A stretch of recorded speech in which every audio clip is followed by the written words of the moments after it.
Good evening, ladies and gentlemen out there in YouTube land. I am Deleted Scenes, human being, American and YouTuber Ronan, and I'd like to welcome you to tonight's special episode of Live from Sparkwood in 21. Tonight, we are going to be watching the classic David Lynch film, Blue Velvet. So please follow along with us on Cosme.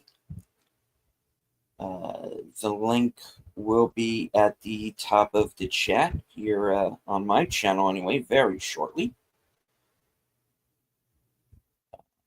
This show chronicles the 90s cult classic series Twin Peaks and its sequel series The Return, and now has become a celebration of David Lynch's career in total.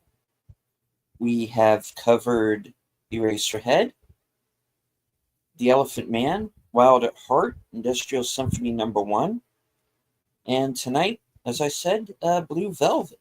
I do want to say hello to some people who have joined us here in the chat. Channel member, friend of the channel, JPRPH1,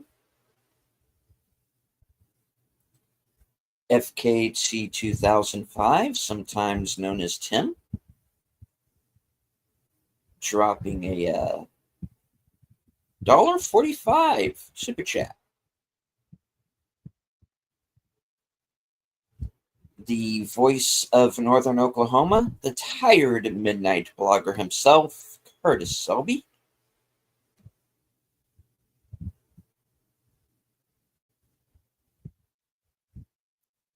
Host of Films with Friends, the creator of the 10-word review, Big Al Presents. Faithful Blue Wrench channel member, the Bird Woman of YouTube. Watch out for her channel, Fluff Chick Productions. Connie Cleary.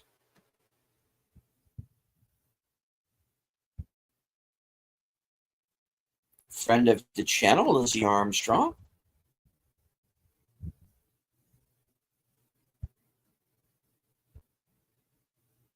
Enigma Severus.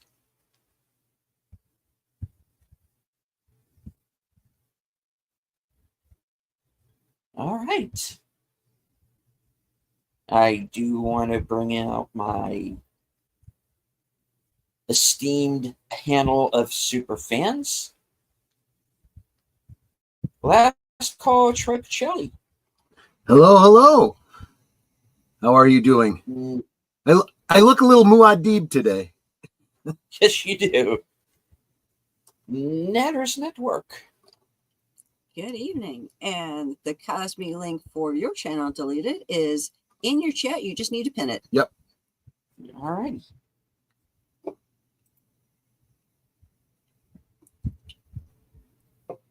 There we go. Let's just pin. And of course, H Boomer. Hello. Hello. I'm Flappy again tonight. I don't know. Do you think that he may have had a role in Blue Velvet? I think he wrote the song. Oh, okay. The Bobby Vinton song? Okay, yes. Maybe. Bobby Vinton stole it from him. Okay. It's possible. It is possible. That's how he got in touch with Lynch to begin with. He said, "I'm going to sue you." And he says, "Wow, I really like your style, though. I'll let it go." That's how it started. Yeah. What I heard from what I hear. There you go. I wonder if he has a little cameo in this, huh? I'm going to keep an eye out for him. We'll have to watch. Yeah, we'll have to keep an eye out. I see a bird. You know who it is. Come on. Yeah.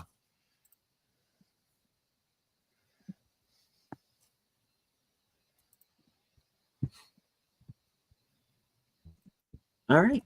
So, very quickly around the horn, before we get started, what was your first viewing experience with this particular film? For me, I want to say this was after I had seen Eraserhead. So I had become aware of David Lynch and his work. But I do not think that I rented it. I think that did I see it on cable? I am not certain. Either way, I saw it, in my home, on TV. I mean, unedited, but still, not at a theater. And yeah, and then when I saw Twin Peaks sometime later, I was like, yeah, this kind of has a ring of that movie, that Blue Velvet. I do remember my mom watching the movie with me because she was a Bobby Vinton fan, so it's like, oh yeah, it wasn't what she expected at all.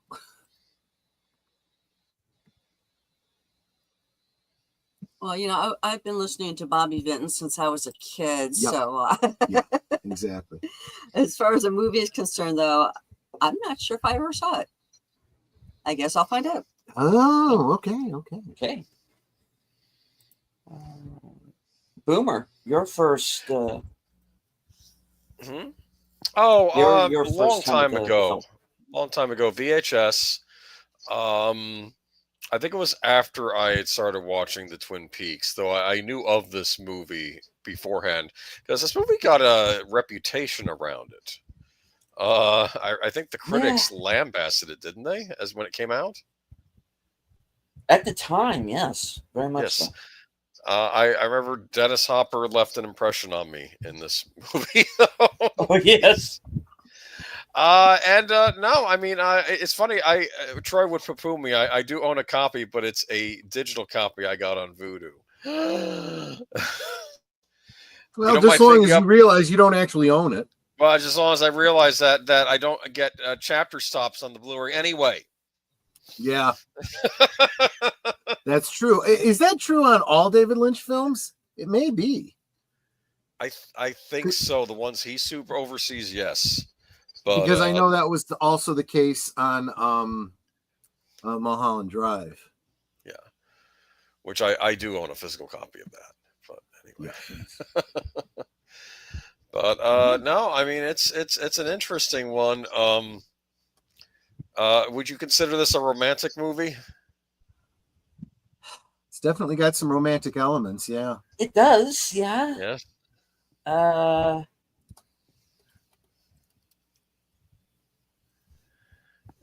As far as at least one of the couples in the film is concerned, there's romance with the rest. Yeah, there's a lot of well, let's just call it what it is. There's a lot of abuse. There really is. Yes. As for me, my first I was aware of it at the time.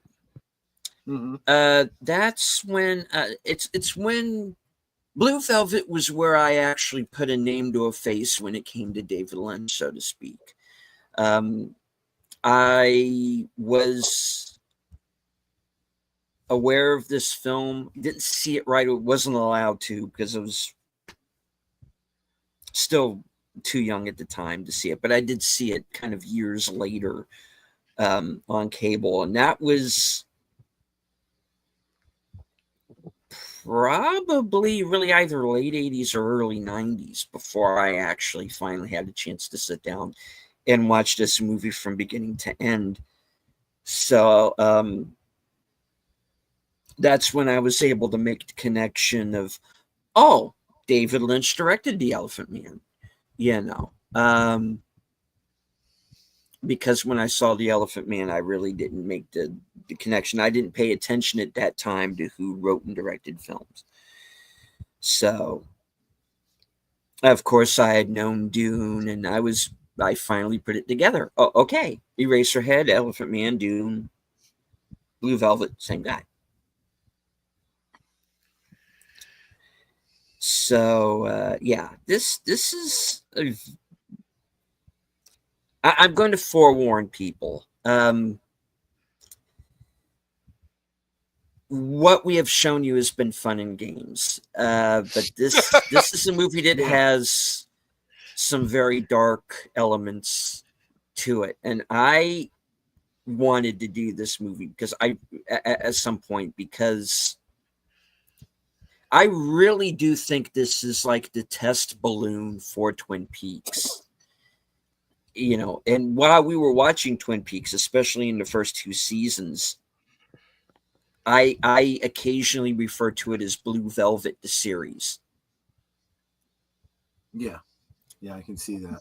Because I really do consider this, if Mulholland Drive is same world as Twin Peaks, Blue Velvet certainly is. And if not, I would say it's at least the prototype. Yeah, that's the good word. This is the prototype for Twin Peaks. And it is very much a film that takes place in this small town, which I believe is called Lumberton, if I remember correctly. You're taxing my memory on this one. I have that kind of stuck in my head with this movie for some reason. But anyway, again, very small town that seems very bucolic and very Mayberry on the outside. And then, David Lynch refers to this movie as The Hardy Boys Go to Hell. And it's really what it is. You have this young man played by Kyle MacLachlan, Jeffrey Beaumont. He returns home to see to his father, who I think has a heart attack, as I recall. Anyway, he goes to see his father. He's walking out into a field, and he finds a severed ear. And in the process of investigating this on his own, he really falls down this rabbit hole, and finds this whole criminal underworld is going on underneath everything. And I'll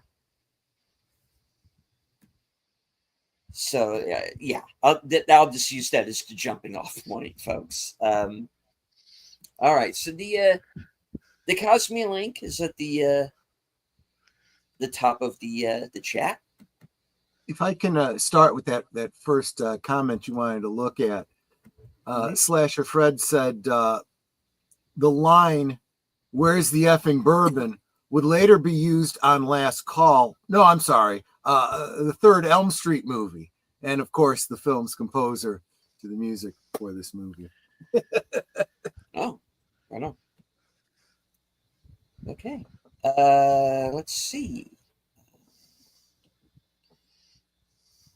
I start a few other ones. Of course, I do want to thank the new members to my channel, Lester San Jose, the Skeptic Tank, and Outlaw Bill. There you go. Geek Flag with Nate Knows has joined us. A $2 super chat. Sorry, I just woke up. What did I miss? Haven't missed anything yet. We haven't got to the movie. Blue Velvet is almost like a dive into the harsh reality of seemingly picture-perfect suburban neighborhoods of the 50s. Indeed. All right. Breaking news. Oh, yeah. Flappy has reportedly checked into the Tweety Bird Rehab Center to kick his exotic bird seed habit. Exactly. That was very much a staple of David Lynch, though. This whole timeless quality to the films. You could say the same thing about Twin Peaks. I think we talked about this as we were doing the watches. It looks like it could be taking place in the 50s, but very clearly it's taking place in the present day, if only because of certain technology and references and so forth. And that is not unique to David Lynch, although I think David Lynch used that trope uniquely. But we see the same thing in the Donner Superman, in the Burton Batman. This use of older style cars, architecture, clothing and hairstyles that imply a bygone age, even though it's very clearly taking place in the current day. The year was from a man named Vincent Van Gogh. Yeah. $2. Thank you, Tim. All right. So we also has Brad Dourif playing one of Frank Booth's minions. It does. Yes. And he would later return for Dune. And again, you're going to see a lot of the Lynch troupe in this. Yes, very much so. All right. All right. Well, let's get to it. In 5, 4, 3, 2, 1, go. MGM. Yeah. Grr arg. Kitty. Yes. I posted a thing in the chat from my favorite Dennis Hopper movie, The River's Edge. Yes, good. With a young Keanu Reeves was in that. Yeah. Oh, wow. Very intense film. Yeah, I enjoy it a lot. And this was another aspect that I had forgotten, that this was a De Laurentiis film. Is there such a thing as blue velvet cake? As a matter of fact, there is. But you know what? I highly recommend you avoid those colored velvet cakes, because all they do is they put a whole bunch of food dye into them.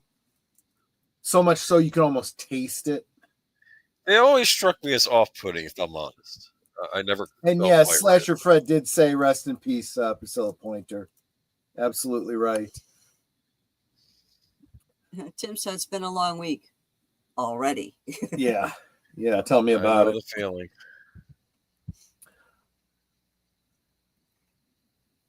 Hey, let's just skeptic take obsessions. Remember for 5 months. not so, tonight. You won't. Yeah. Not for tonight. It's like old Hollywood music. Yeah, it That's very much an old school Hollywood opening. Yeah.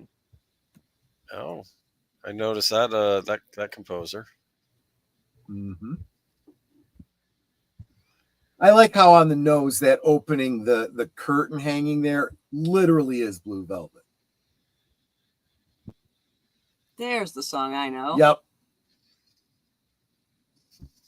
I wonder if he had to pay royalties Oh, to absolutely. Bobby Vinton. Absolutely. Did John Waters and David. Oh, huh? Go ahead. Guys, did John Waters and David Lynch ever cross paths? I have no idea why.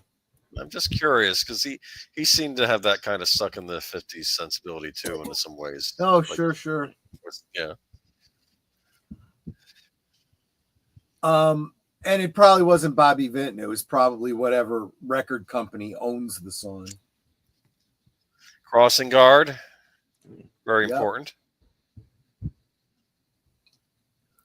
Now, remind me, she was Amy Irving's mother, right?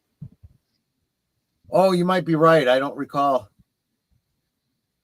Oh, God. Yeah, I remember that. Yeah.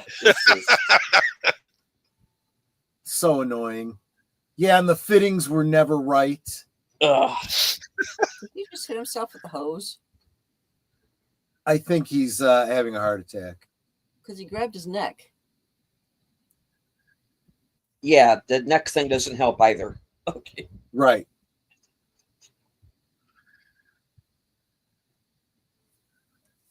Dogs are fascinated by water streaming, aren't they?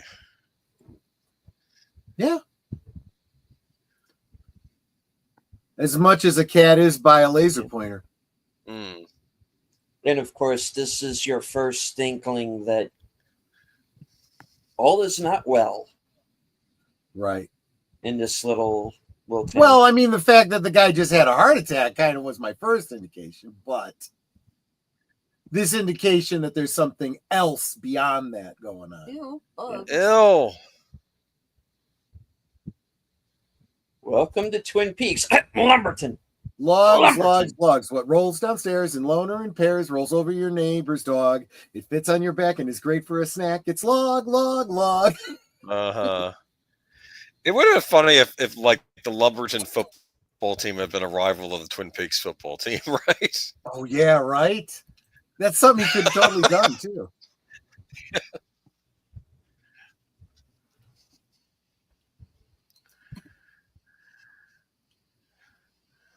Well, congratulations, Nate. I'm glad to hear you got a clean bill of health. We were talking about that and a bit concerned.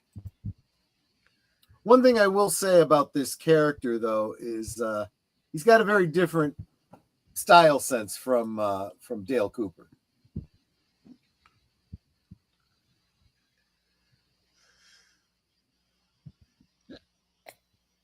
Oh, Jeffrey.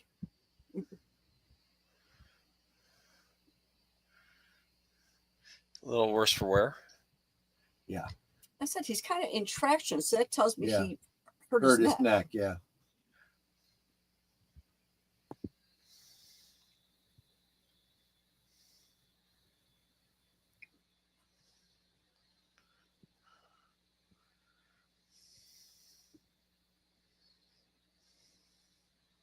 Finish watering the lawn.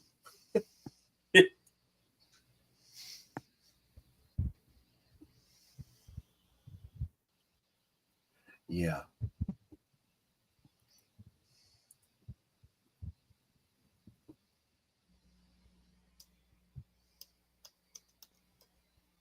I had an aunt that lived in Flossmoor, Illinois, and if you went out her back door and walk down about 50 feet or so, there were train tracks.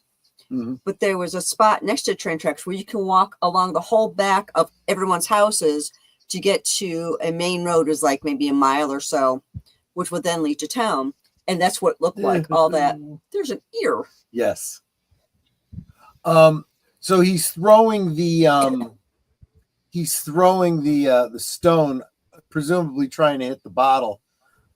I wonder if he practiced that same kind of Buddhism that Dale Cooper did.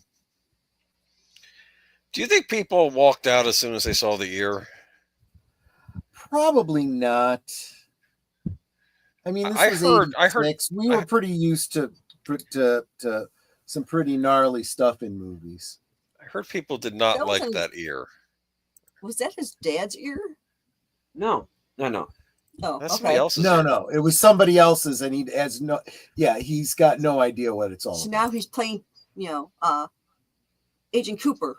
Kind of find out whose ear it belongs to. You're getting exactly why Deleted said it was like a prototype for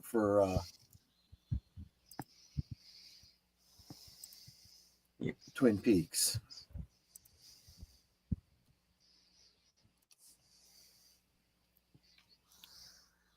Really, Kyle MacLachlan, aside from his hair going gray, he hasn't really changed much as he got older.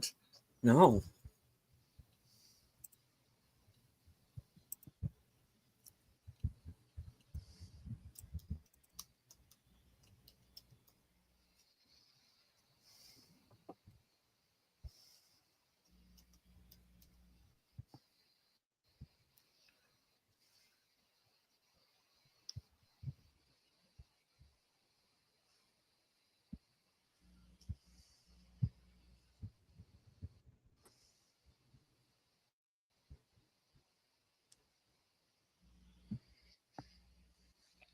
Because you don't believe him.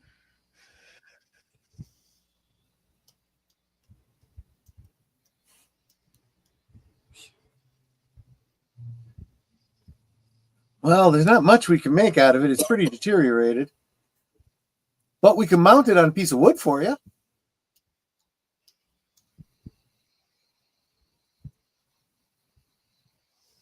His name is Vincent van Gogh.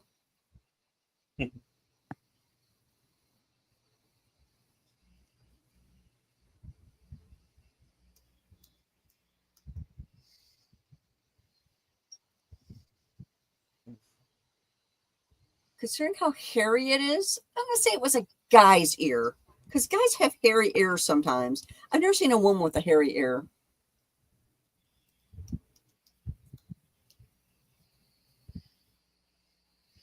That was hairy Never, huh? ear, not dairy ear.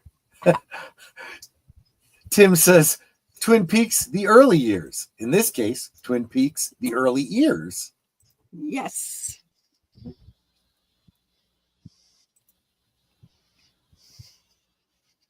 See, Boomer, it's funny that you bring up a point and click game, because I kind of had that feeling when I saw him go through the field, throw the stone, Yes. go to the other end of the field, talk to his dad, then come back down the same field. It was almost like, how those games go. I'm telling you, it was a real mistake. We never got like a Twin Peaks point and click game. That probably would have It looked like they were going to do one, a fan made thing, and I've never like a seen survival any horror updates one. on it. Yeah. Exactly. Well, what's it called? What was that game called? Something Wade. Oh, okay. What is it called? I forget. It's very much like that. Well, like a fishing game? So this is considered a Hardy Games novel gone wrong or something? Like a story? Yeah, it's like David Lynch described this as the Hardy Boys go to hell. Okay. I kind of get that. And Alan Wake was what I was it is. trying to think. Alan Wake, yeah. Wake, right. I never Yeah.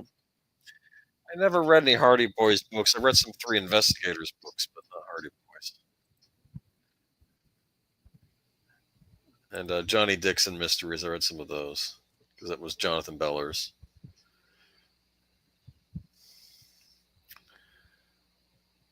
That's Yeah, nice. I was thinking the same thing, Nate. By picking it up, you disturb what could potentially be a crime scene.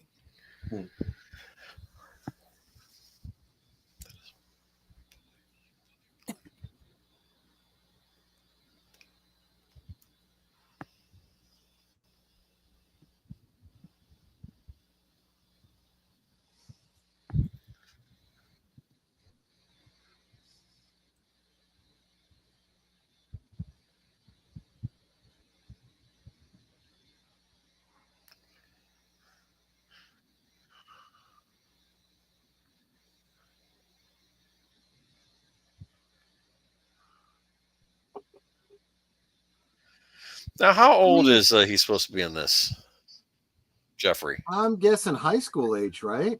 That'd be like 18. I got the idea college because Maybe first year college? Yeah. Yeah. He's definitely very young.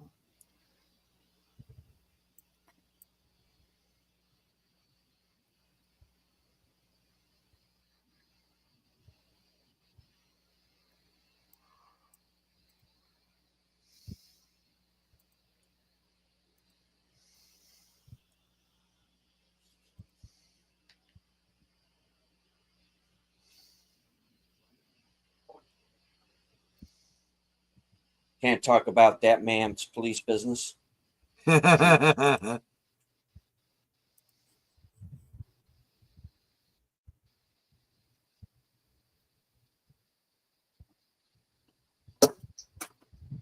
Say.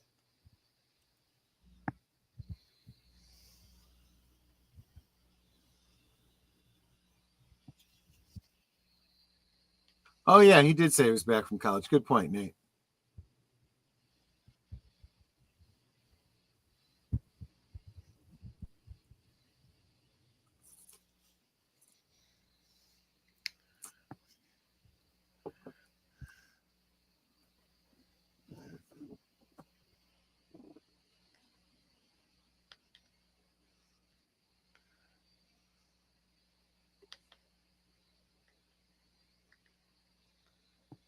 Better than the guy whose ear's missing.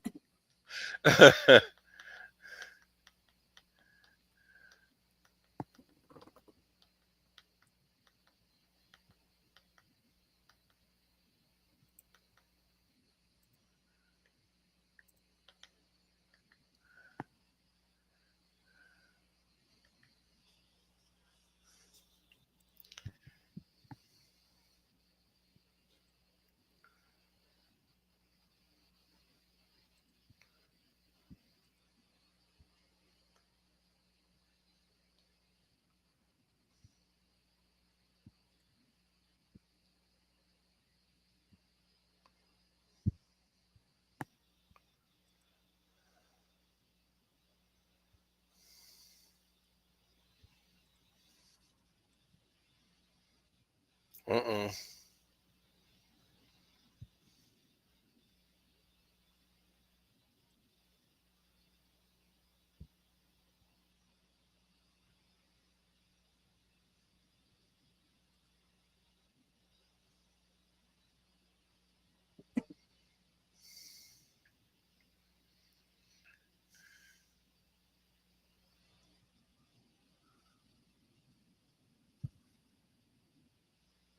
Oh no, not Lincoln.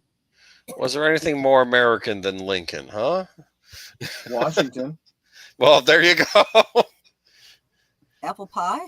Yeah. Actually, that was Dutch, wasn't it? No, there's American apple pie and Dutch apple pie. Oh, okay.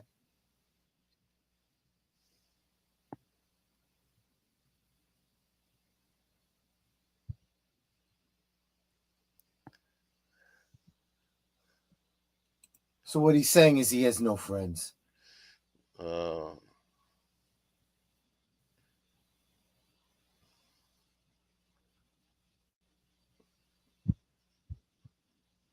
the chicken walk, huh? I mean, he's not wrong. That's exactly what it was.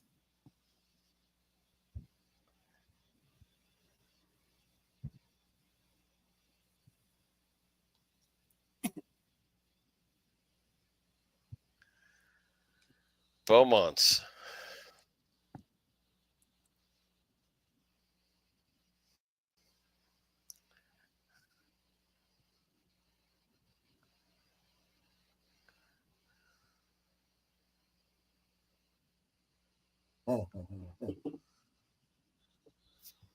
It's obvious.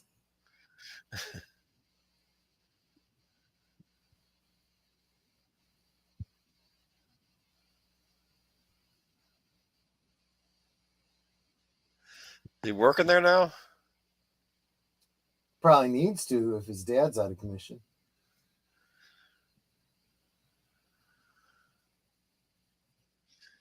Why am I thinking of Greece right about now, huh? Again, because you got the high school and a lot of the people are in that fairly kind of 50s style.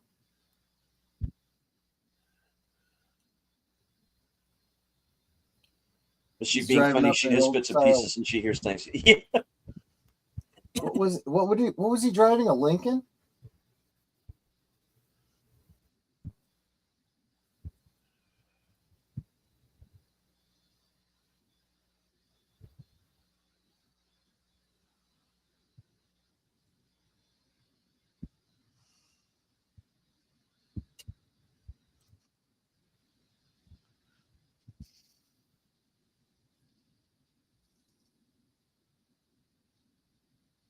Okay, if you're not getting major Twin Peak vibes right now, between the music, the logger driving by, the diner.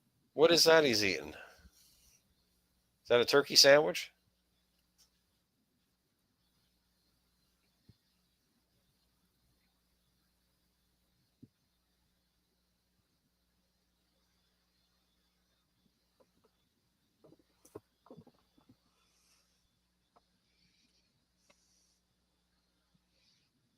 This is anyone would know this is a bad idea.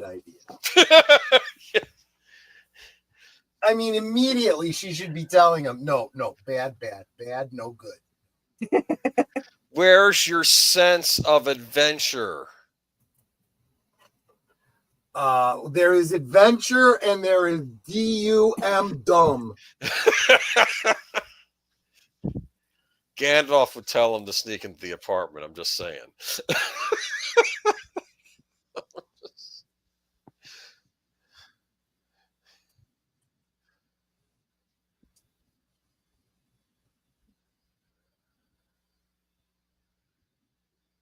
He really has thought this through, hasn't he?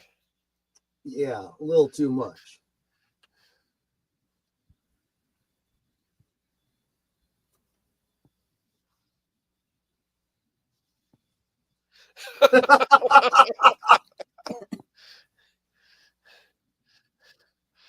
My gosh.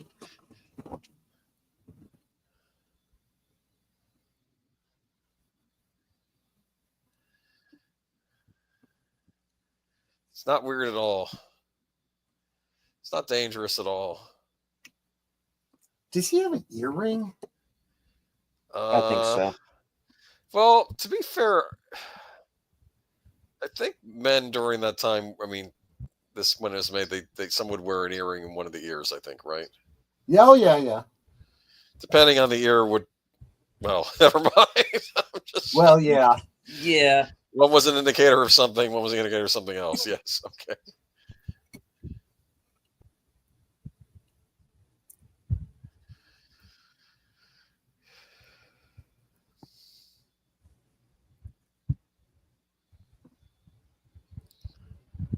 Nearly This 40 is- years from now, you will be my secretary. Wait. Yes. Shit.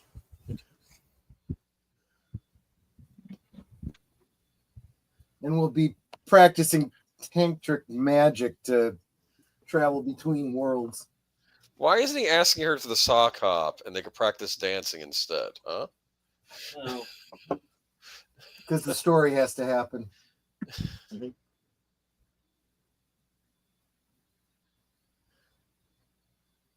Now I'm trying to think how Wes Anderson would handle this story. Just- Well, every take would be done in one, and they would all be in doll houses. There you go. Actually, I will say there is a clip of this movie in the movie The Squid and the Whale, Okay. where the young Jesse Eisenberg wants to take his girlfriend out to a movie, and the dad says, "I'll tag along." He says, "We're going to see Short Circuit." And then he says, "Well, I hear Blue Velvet's quite interesting," and they go to see Blue Velvet instead. And it's the scene with, Lord! and Oh my it's God. just still in high school. He's making them watch this movie. It's just, Yikes. yeah, and they show the scene later on with that's inappropriate. I mean, I guess there are a few inappropriate. There are a scenes. lot of inappropriate. That doesn't really narrow it down in this instance. I saw Short Circuit on the big screen. Number 5 is alive and all that, right? Yes. I don't know. I know it's politically incorrect, but I like the second one. With Oh, I friends, thought it was we're better. eating enemas. Yes, I remember that. I actually thought the second one was a better movie when I saw it. It had Michael McKean in it too, right? Yeah, he might have been in the first one too. But... Oh boy. I keep thinking something bad is going to happen.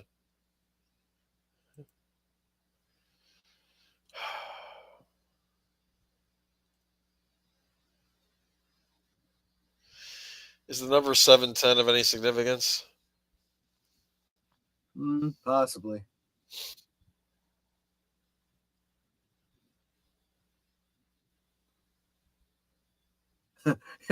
Basically, it's an empty canister.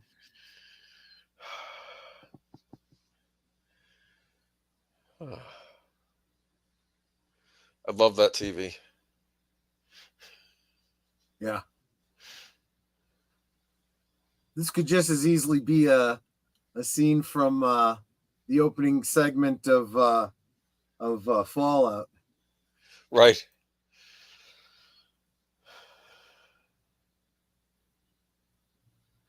That is a 1950s apartment, isn't it? Yes, it absolutely is, especially the color of the carpeting. What is that, the stove? No dishwasher. You have to hit the Very stove. old style. Yeah, very old style stove. Yep.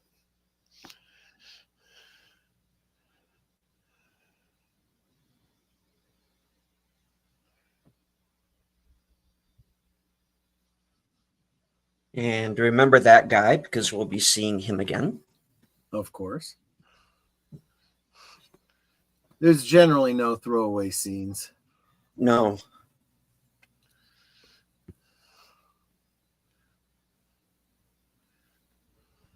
Yeah, this is a fairly straightforward narrative, this film. Yeah. Yeah, it's a little creepy. This I'm just creeped out already. And I don't know.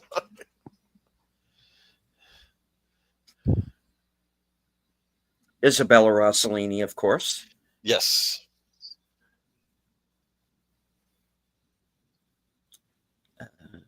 Just got nominated for her first Oscar last year. Yes, I think. Conclave. Right. Interesting film. Thomas Harris wrote that, right?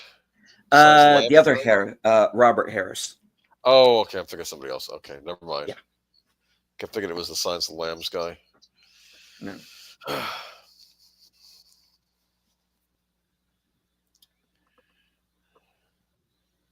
At least he's a gentleman. Could they be looking out the window at them as they're leaving? Well, actually, it wouldn't blow the cover, though, because she could have just been waiting for her boyfriend, right?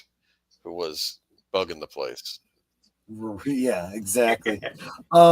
Slasher Fred said, did you know Isabella Rossellini is the daughter of the late Ingrid Bergman, who had appeared in so many classic movies, mostly with Humphrey Bogart? Yep. In fact, there's a story about that. Because apparently David Lynch did not know when they first met, and said something to the effect that you look almost exactly like Ingrid Bergman. Yeah. well, that's like when Kevin Feige said to Natalie Portman, "Hey, did anyone ever tell you you look a lot like Natalie Portman?" Those of you that know. Lord.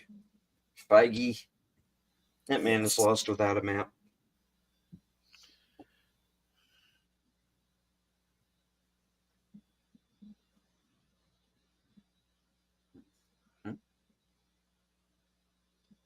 What? Computer? Delete Mike. Yeah.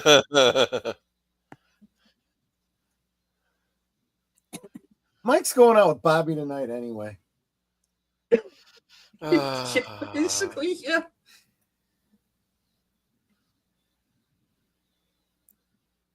She was really young too. Yeah. Well, she's supposed to be in high She doesn't school. look anything like Admiral Blue Hair.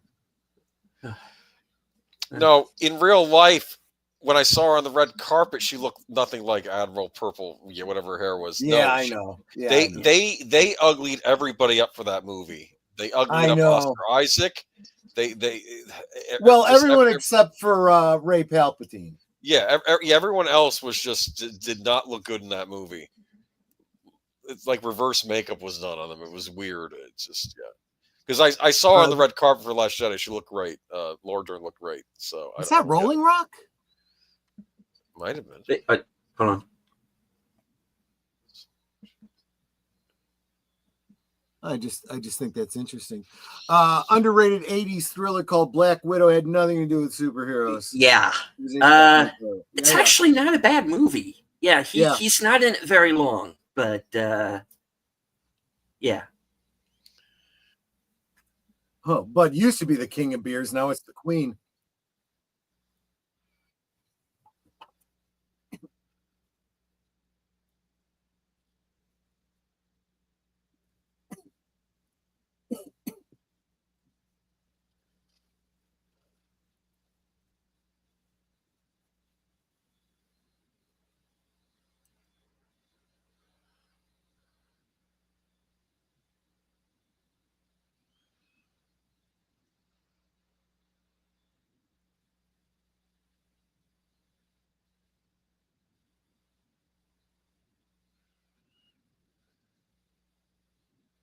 She didn't do the whoa woes. Yeah.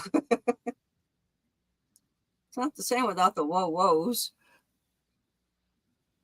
Yeah, this is more of a smooth jazz than a, pop ballad. How many people are in this club right now?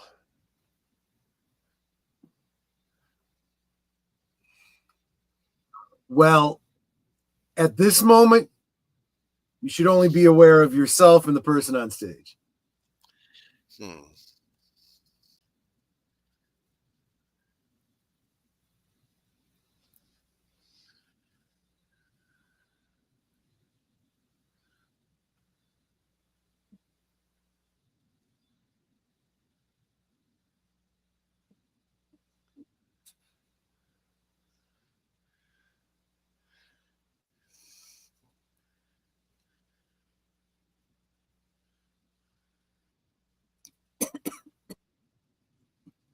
Yeah, Nate, that she's not a very strong singer, no.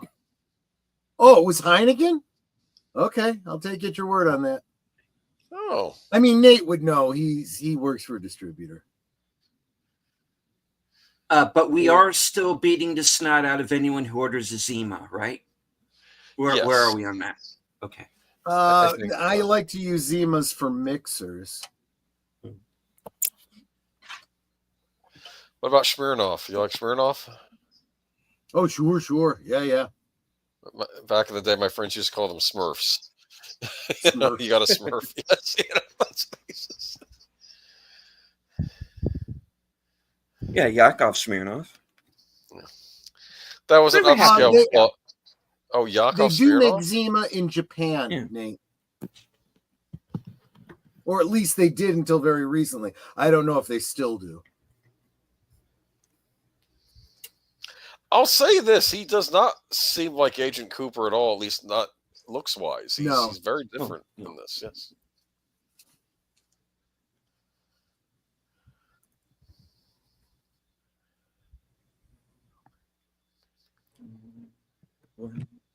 Because you left me three.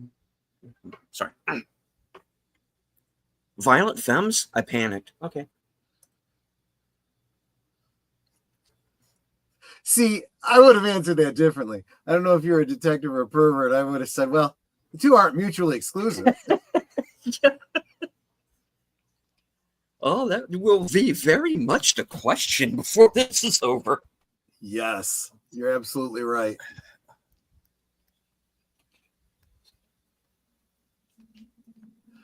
I like that sweater.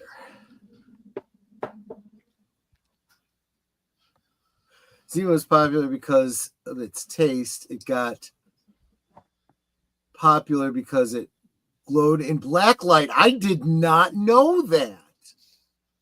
What glows with black light? Zima. Huh.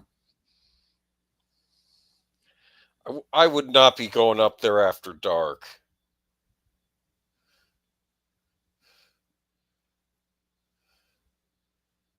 Look at those halls. This is not good. That's because we get loked after dark. Nate, was there quinine in it? That would explain it.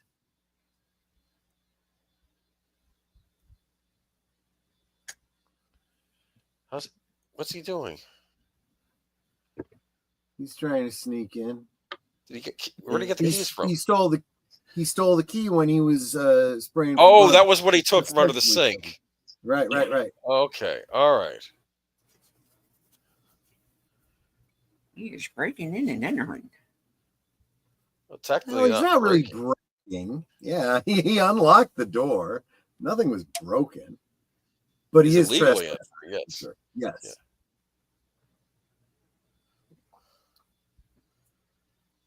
Dude, man. What are you hoping to find? A body without an ear? I mean, I don't know. Maybe a body without any clothes. I'm trying to think where the rest of that body is.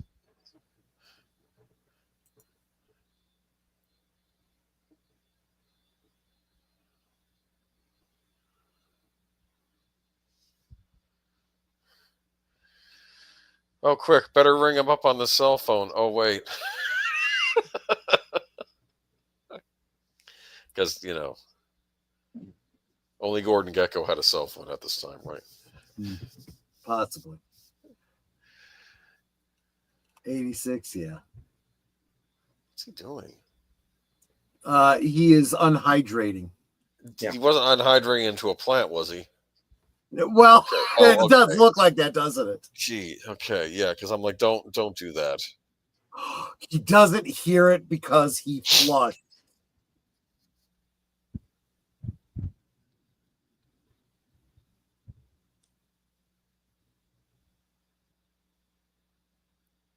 There's nothing okay about this. Look, just drive away.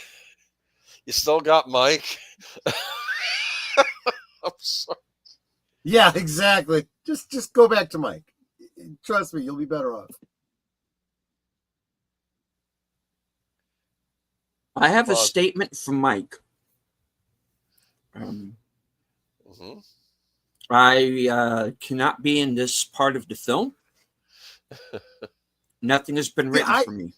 No. I did not even know that it was a popular theory, Nate. I just was guessing based on the fact that you just informed me that it fluoresced. See, this is why she got the role, not because of her singing ability.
Oof.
Blue Velvet.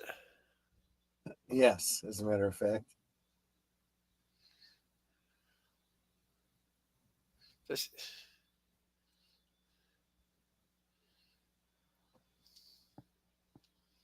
do you know this movie is exactly 2 hours and 33 seconds? Okay.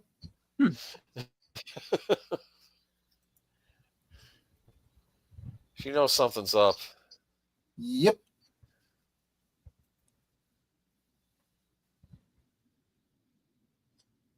From now on, we will refer to him as you idiot, not you agent.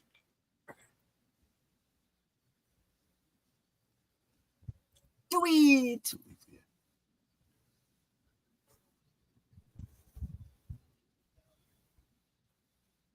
Oh. She will stab your ass. Okay.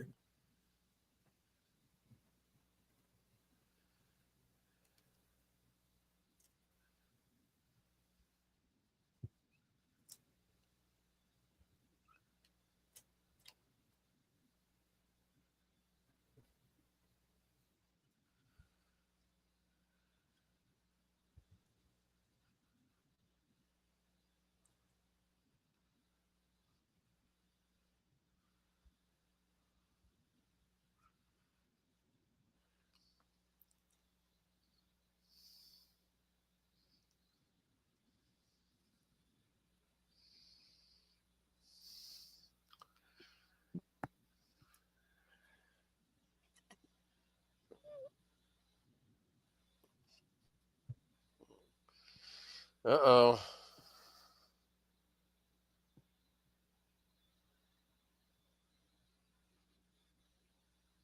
Yeah, this is incredibly uncomfortable. Like I said, nothing about this is all right.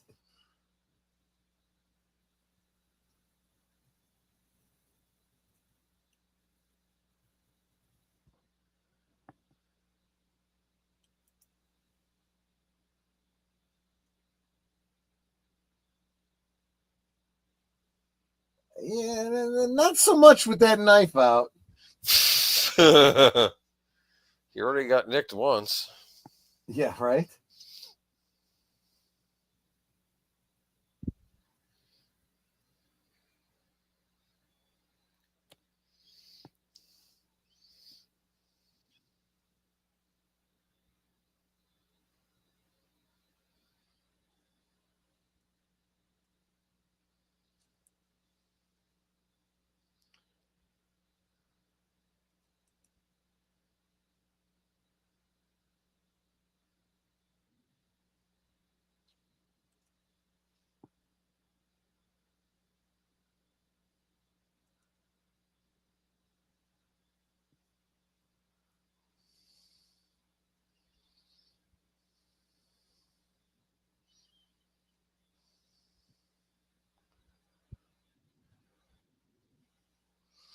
Alrighty then.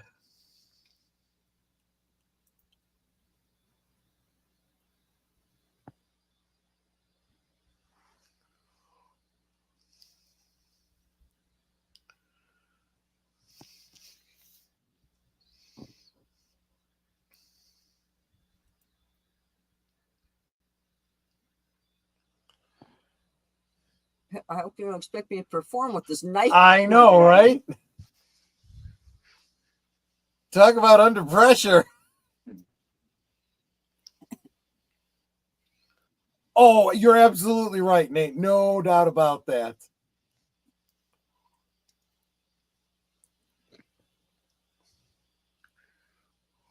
I just saw Kyle McLaughlin's butt. Yep. Back in the closet. I feel like Ozzy Yeah, and Harriet should be Put it on playing the radiator. That's where it belongs. I'd be getting dressed. Maybe easier said than done right now. Uh-oh.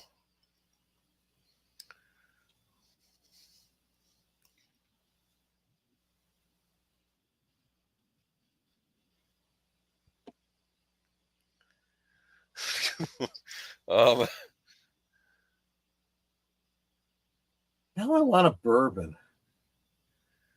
Well, some people like bourbon. Kentucky bourbon. Now you'll be having a Moscow Mule on Friday, right? Yes. At least that's the plan.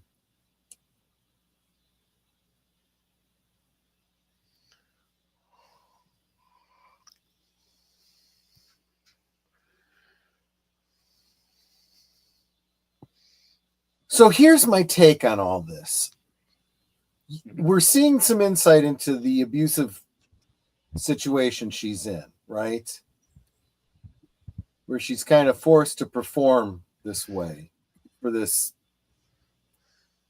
perv. Perv. Yes. And for a little bit there, we saw her treating Jeffrey the same way. Like she was trying to see what it's like to be on the other side.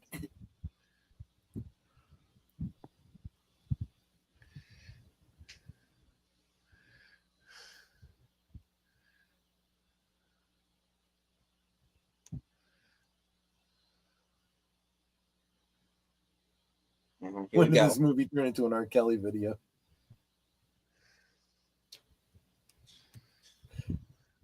Nitrous, right? Yeah. Is that healthy? No. No, it's not. I mean, nitrous in and of itself isn't poisonous or anything, but it's, oh God, it's asphyxiating. I know, right?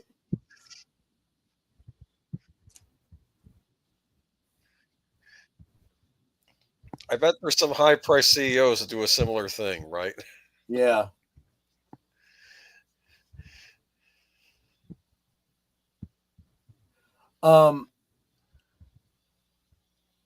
It's a kind of auto asphyxiation, is what it is.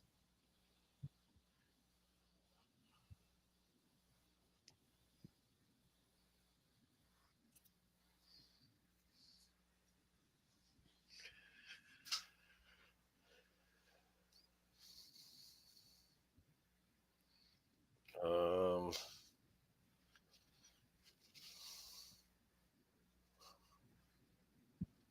is this what 50 Shades of Grey was like?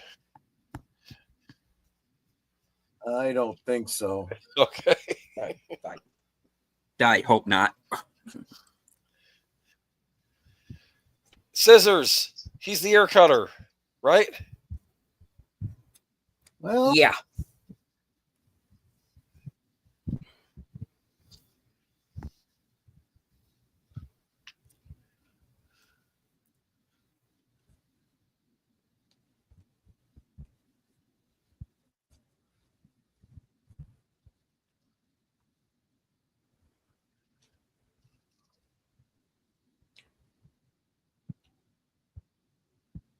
So apparently it doesn't take him very long.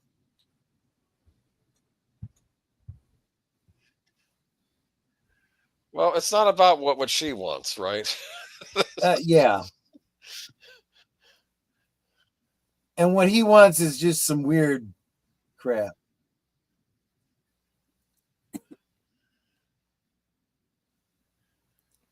Is he wearing a cow tie? Yeah. A bolo tie.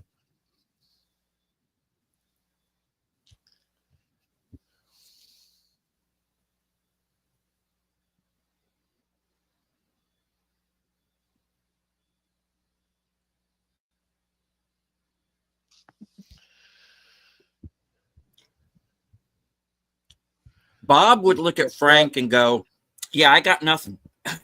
Yeah, That yes, line yes. when he puts out the light and says, "Now it's dark." Mm.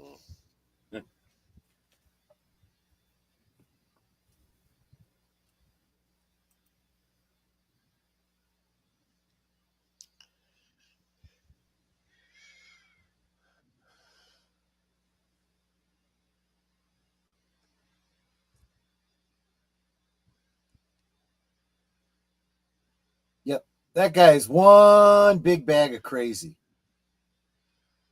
They put his boxers on.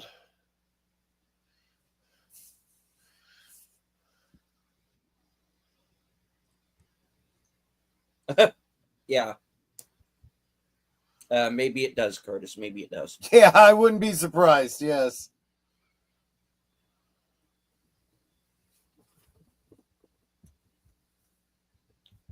Yes. Yeah. Yes, you're right. Yeah, there have been a few of those now.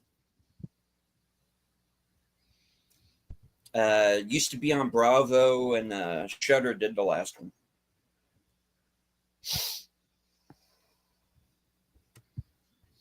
Have my clothes on and out the window. Yeah.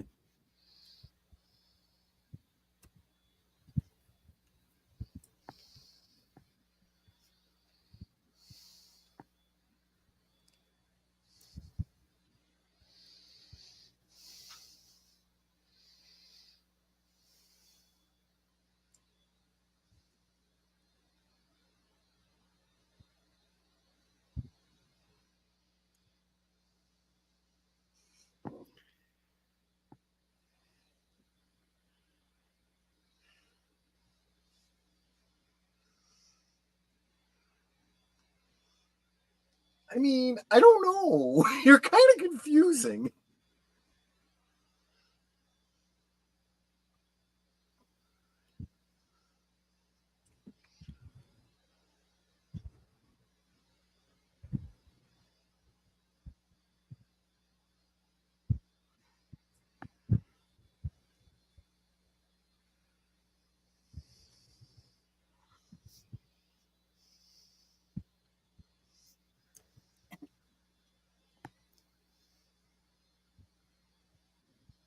Of course, one question to ask is, does she think he's with Frank? Hadn't considered that. Well, she was accusing Certainly him. that had to have been one of her first thoughts. Yeah.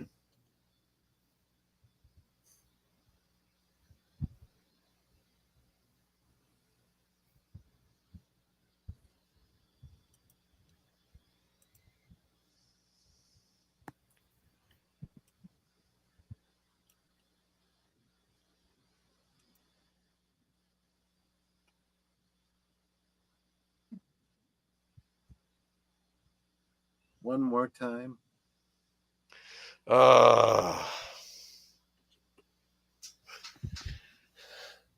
Yeah, talk about Crazy Train. What's the number one rule? Never dip your wick in crazy. Get out. You're referring to Isabella Rossellini here, or Britney Spears? Yeah. Well, Oh. Yeah, yes, yeah. I mean, now that you bring it up, both. Yeah. Brad Dourif, Kyle MacLachlan, and Francis Bay were on a few episodes of Tales from the Crypt. Mm-hmm. MacLachlan appeared in the episode Carrying Death. Yeah. Where he played a fugitive on the run. Yeah. During one of those Yeah. Go ahead. I was going to say, during one of those Universal Halloween Horror Nights shows, the Bill and Ted show, one year Britney Spears was the villain, and they did her with the shaved head and everything. You know? Oh boy. Oh my gosh. I think they had her acting like Gollum too, or something like one scene. Those shows are meant for rowdy adults at night. Okay, those are the Bill and Ted shows. Certificate. Oh, she's married. Yep. Yeah. You just figured that out. Well, I mean, if he'd been thinking it through, he could have guessed it from the phone conversation.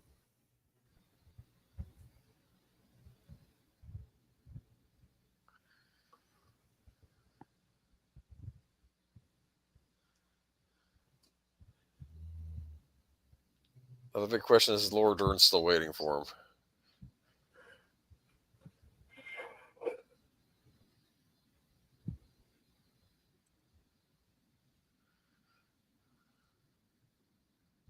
And now he sees the cowboy. Yeah. Looks like Jabba the Hutt to me. What the heck? Electricity. Yeah, exactly.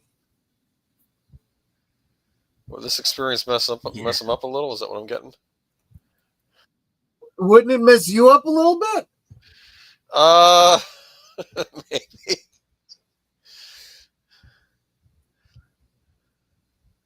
The heck is that?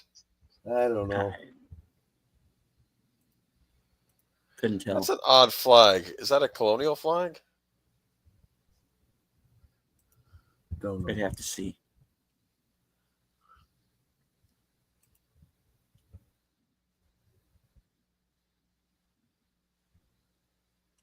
Yeah. Is that Hang Paul on to Bunyan?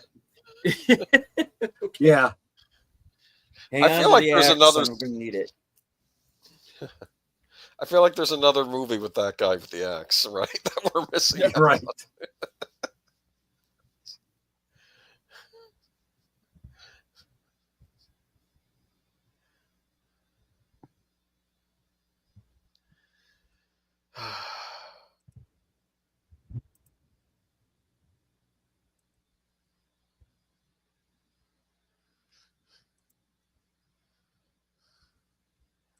Is that a church? Apparently.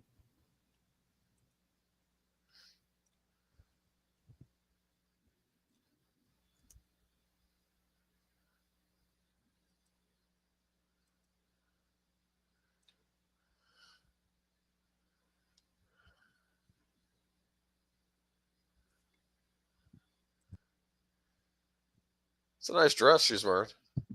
Yeah.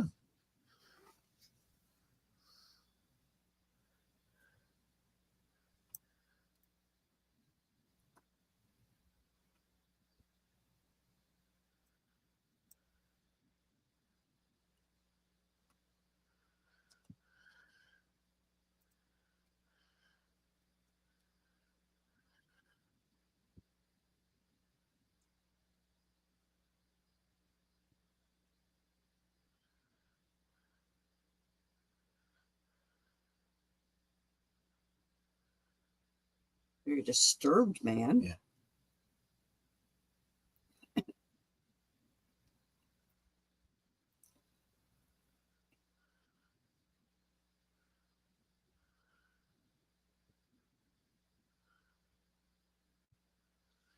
Okay, that's actually quite sound of him.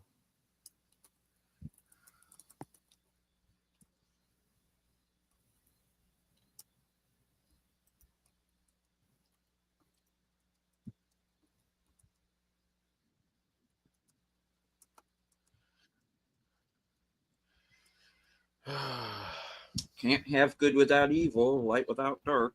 There you go.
Hey, where's the cut that was on his face? It's not there now. Interesting. Well, it wasn't a very big cut. It was a very tiny little No, bit. but it was bleeding. It would still be there unless he covered it up. I mean, Yeah, a little bit of clear. So is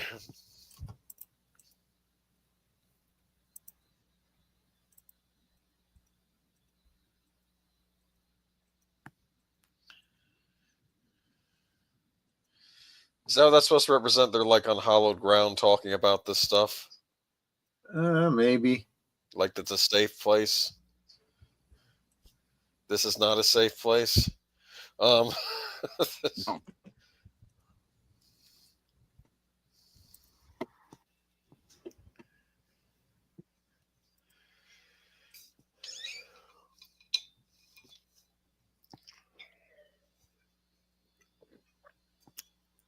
all right, does 710 have any significance? I have no idea. Is it like a Bible verse, like chapter 7, verse 10 of something? Your guess is as good as mine. Okay, well, it's.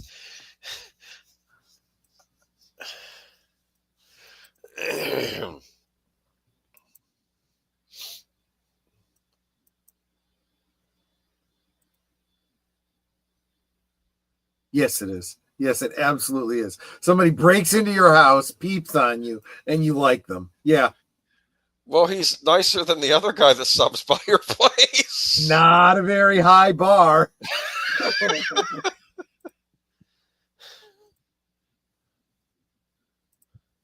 That's creepy. I don't know. That curtain freaked me out. I don't know why. Okay.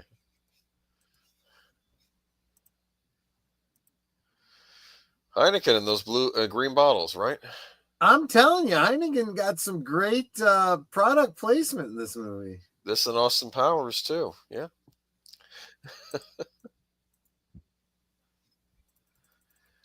Now, if this was a working man's pub, it would have been Schlitz, right? Probably, yeah.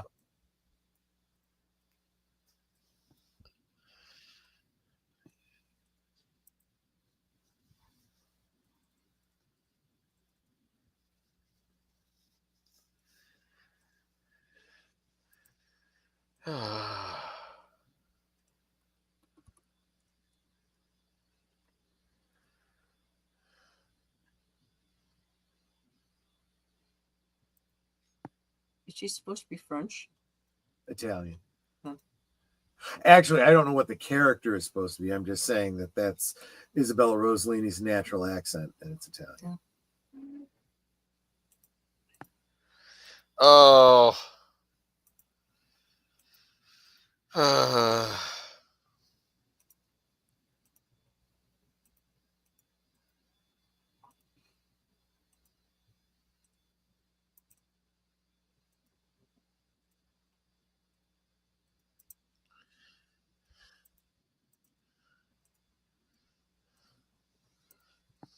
Here's our merry band of pirates.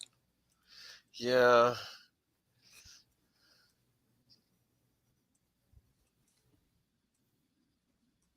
He's gonna follow them. I guess so. In for a penny, in for a pound, I guess.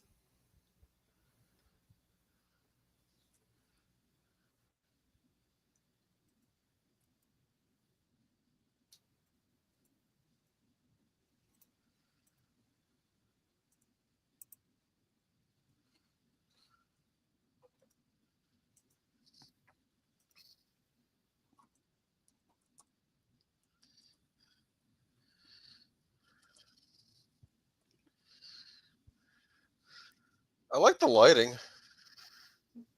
Yep.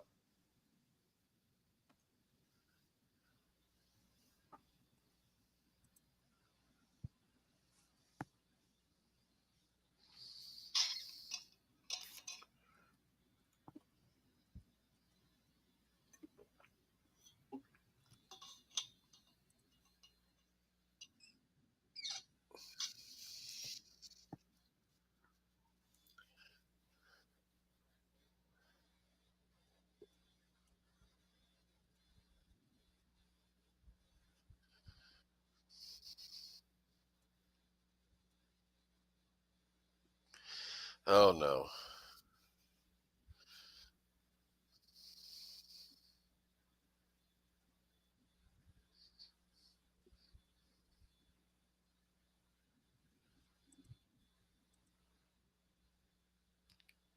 Oh, jeez. Uh-oh.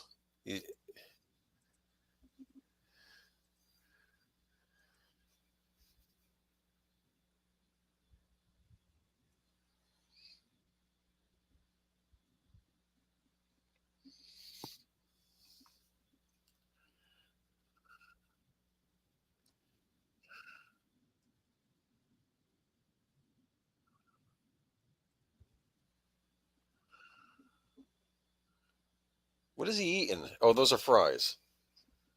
Right? Presumably. And this movie could be fingers, right? I'm just saying. Well, good point.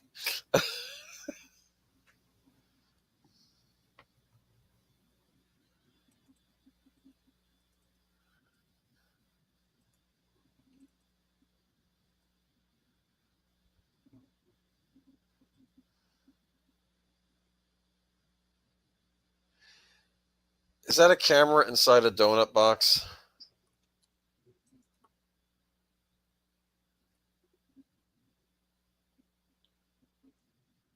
That's the first place the cops would look.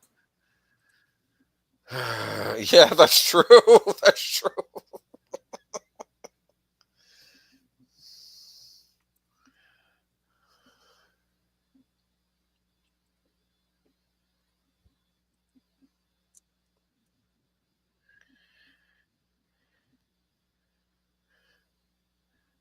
What?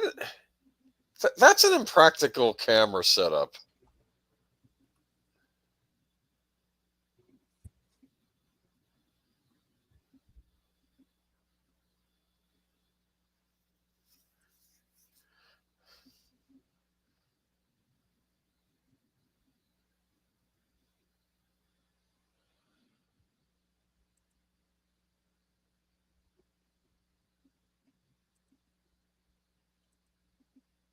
Stephen, I'm curious. You're a Lynch expert, right?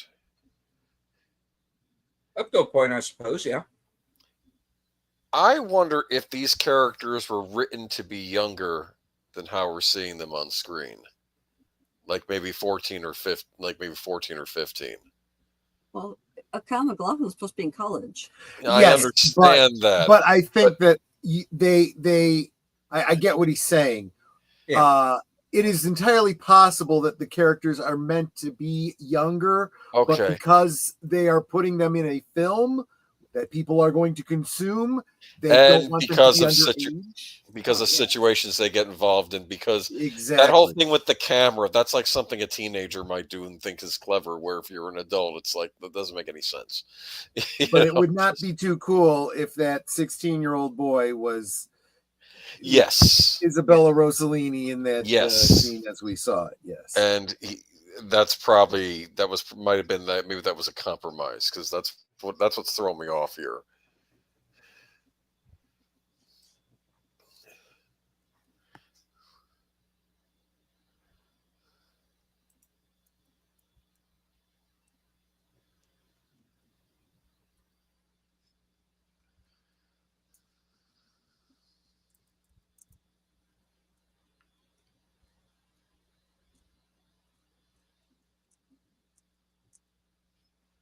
Yeah, it's all your fault. How did she get him into this? I must have missed something. You could make that argument because of the way it all started, but I think that's overstating it. I think his dad's in this weird state and he's looking for something to distract himself. That's what I think is going on here. Right? That's possibly partly true, yeah.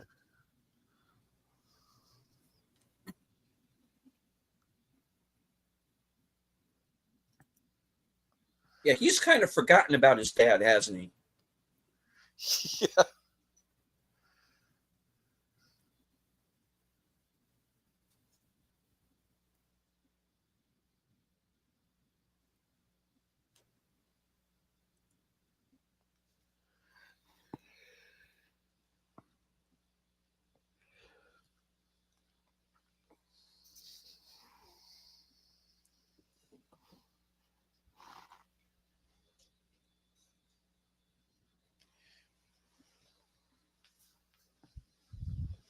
Yes, no.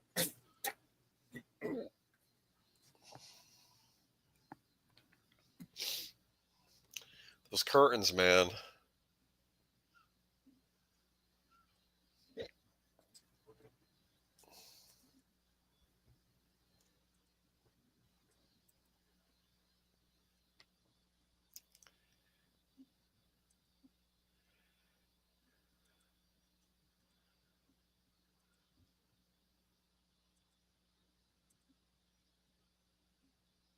Well, I was in that Sex in the City show, if that counts.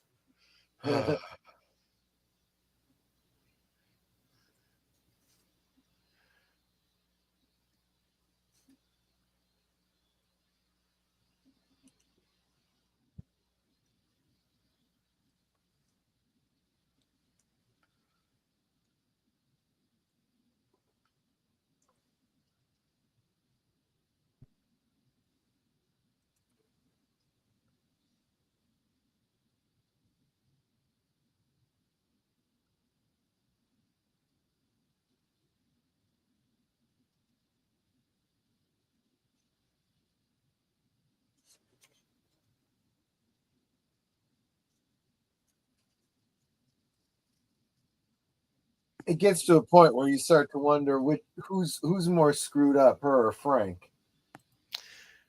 Yeah.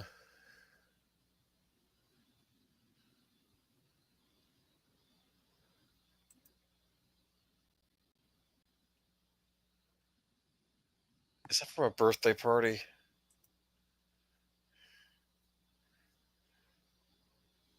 Perhaps. Or some kind of celebration.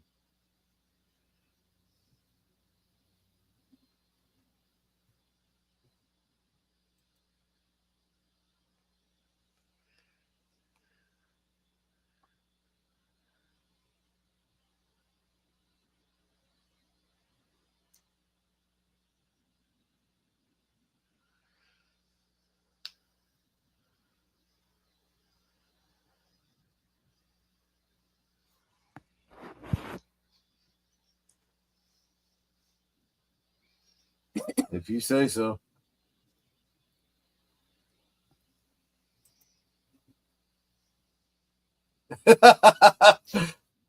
Nate says she's about 150 pounds of crazy.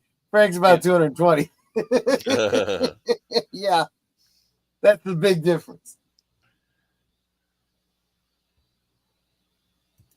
Well, how much of her being messed up is Frank's doing? You know, how long has this been going on for? Think about it. It could have been going on for like a year. I don't know. Oh boy.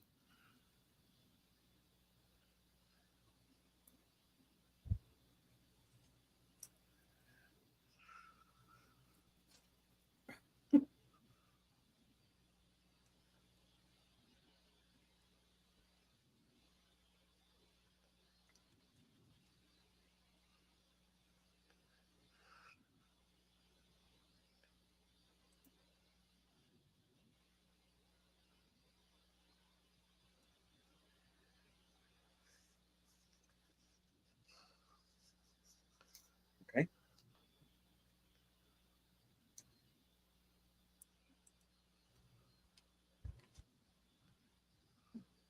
That means no very politely.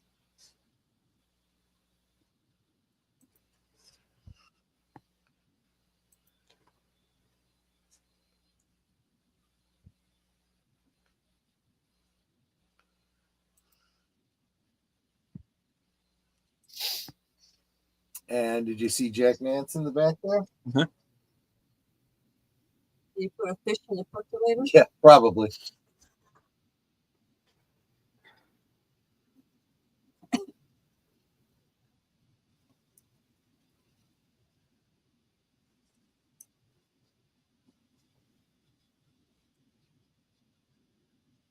No, we don't.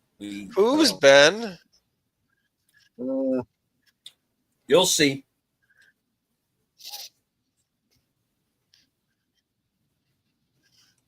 Does Ben make Frank look like a nice guy?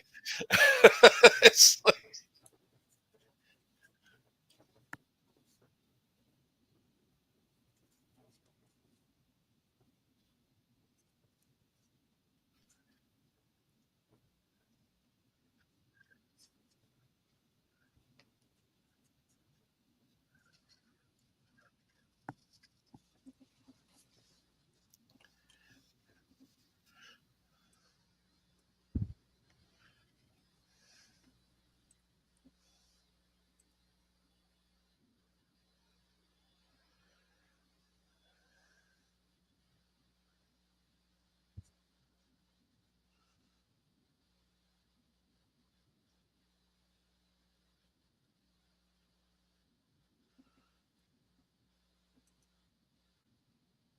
Then why'd you ask?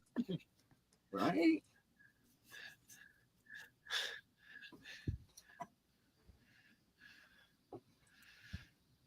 how about you, Troy? Pabst Blue Ribbon or Heineken? I honestly am not a beer drinker. Okay. If I had to choose, I'd take the Heineken. Yeah, probably.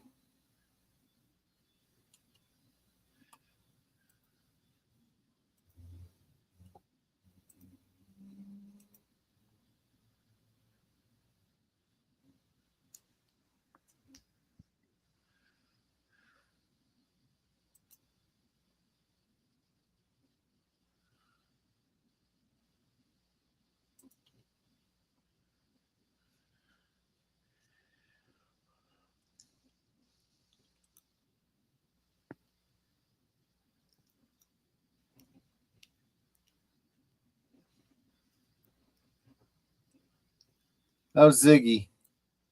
Wasn't he on Battlestar Galactica? Yeah.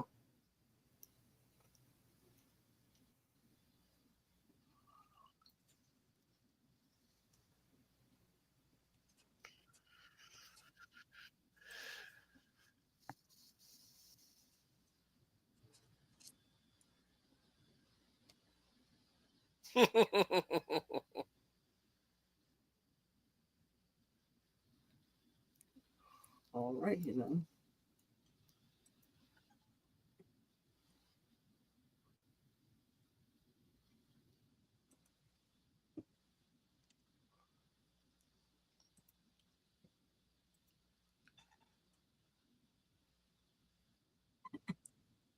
Well,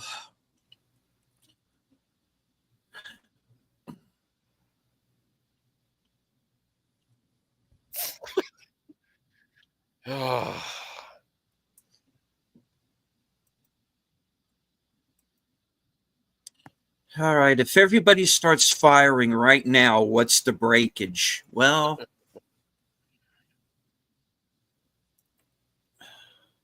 the women will hit the floor or run out the door. The Mickey Rourke wannabe will still be standing there because he's a nobody character, so he's gone. Jack Nance will McLaughlin's the survive. hero, so he can't die. Jack Nance will live. Dean And by the way, Stockwell won't Curtis- go down. He'll just hang there like a bat.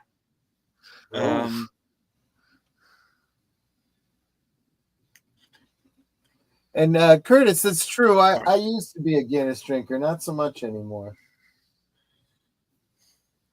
Does that mean you want me to use the Guinness we got in the fridge to make you more beer bread?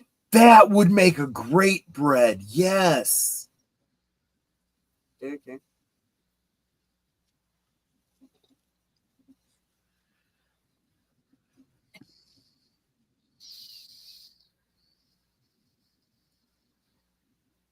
He was working on this for 13 years. Wow. But he does kind of look like Mickey Rourke.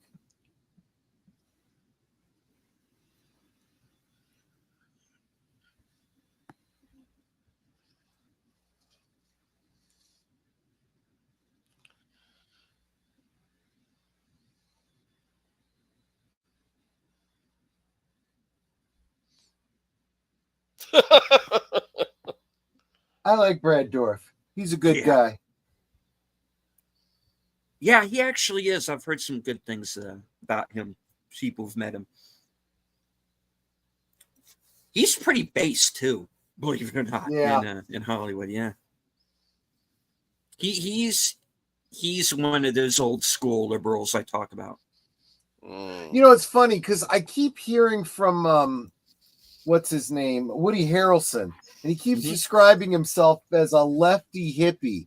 But the more he talks, the more I'm like, maybe, but I'm not so sure. No. I think you're more libertarian than you realize there, Woody. Yeah.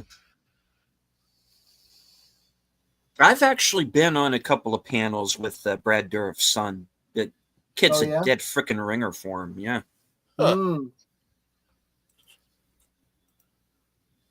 Oh, this is messed up. This is messed up.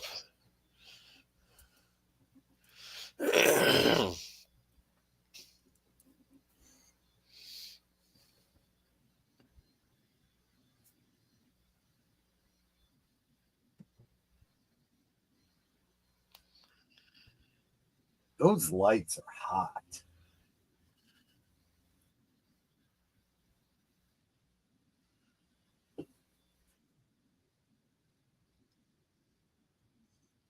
Is he really shooting that? No. No. I didn't think so.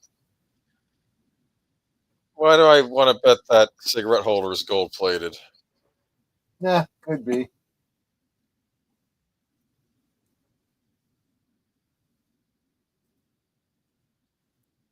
Both of these guys kind of had a career resurgence after this film.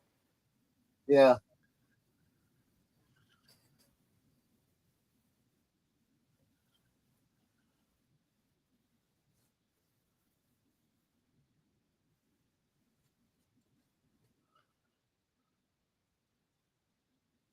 I was saying earlier today that I picked up this book, Always Music in the Air, The Sounds of Twin Peaks.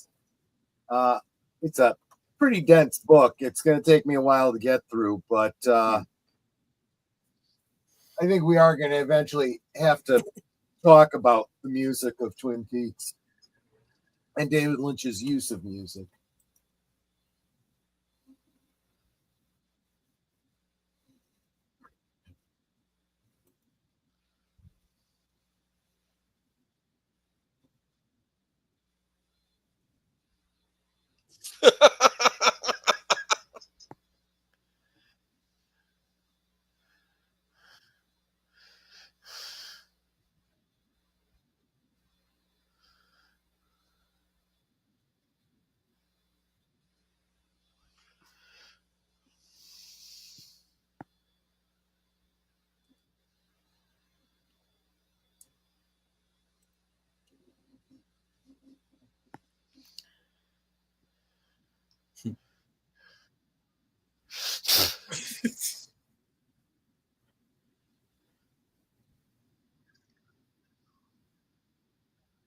Well, alrighty then.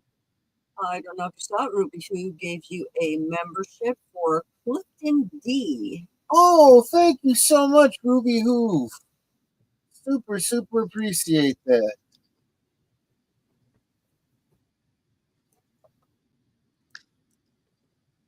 I super appreciate you, Ruby Hoof. Thank you so much. Who is the lucky winner? Clifton 3D. Yep. Oh, right on. And hello to Daniel Berry Sports Highlights. Sorry I didn't see you come in. Dude, man, why is he at the wheel? Well,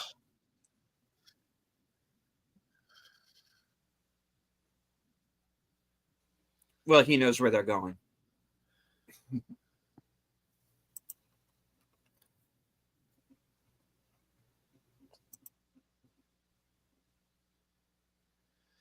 I'm getting a lot of negative energy from Frank.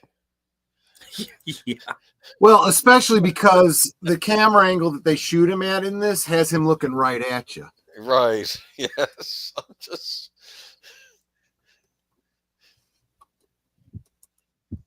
He is not a hippie. He is. No, absolutely right. I'm just.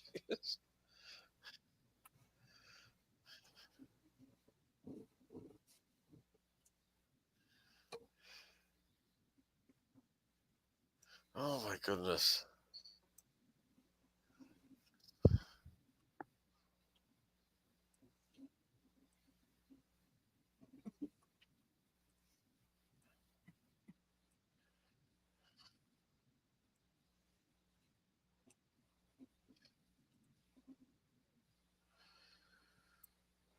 Oh boy. Ooh, ooh, ooh, ooh.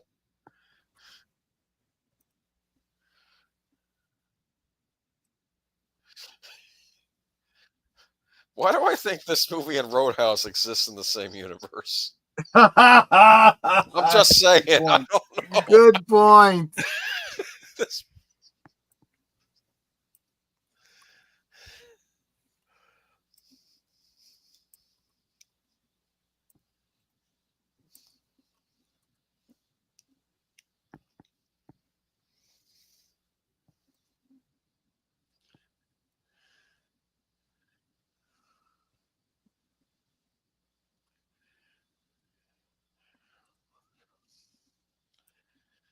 What does Paul get out of all of this? You know? No idea. Like, why are people hanging out with Frank to begin with? Is what's. Well, I know why the Brad Dorff is.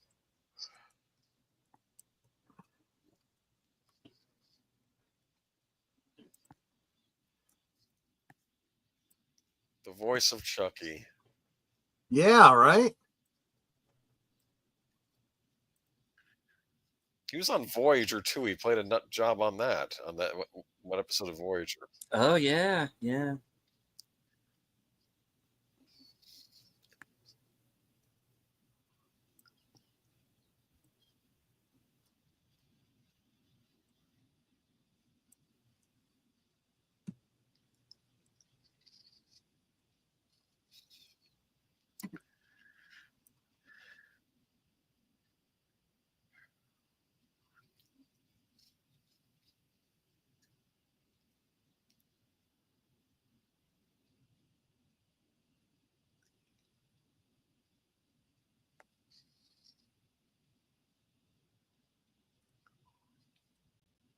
In dreams, maybe you're sane.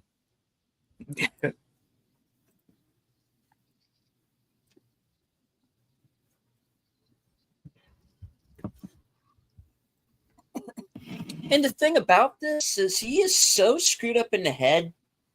Uh-huh. He has no concept that anything he's doing is wrong. This Nope. is completely normal to him. And that's what makes it terrifying.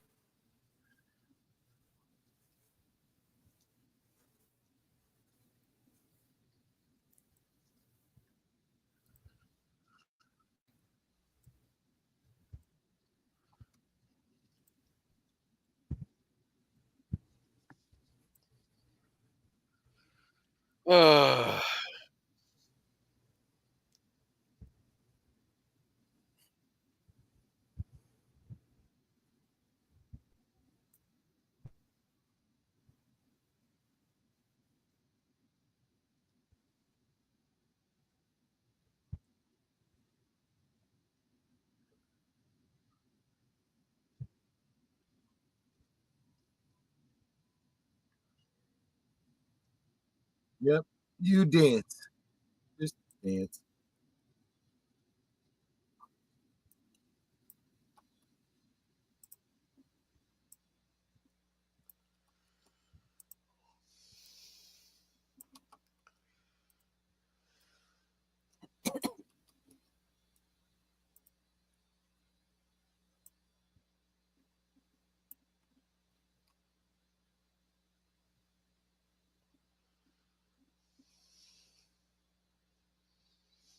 He survived the night. Barely. Yeah, I was gonna say. Lumberton. Shit. I'm still only in Lumberton. I'm sorry. They have lumber in Lumberton.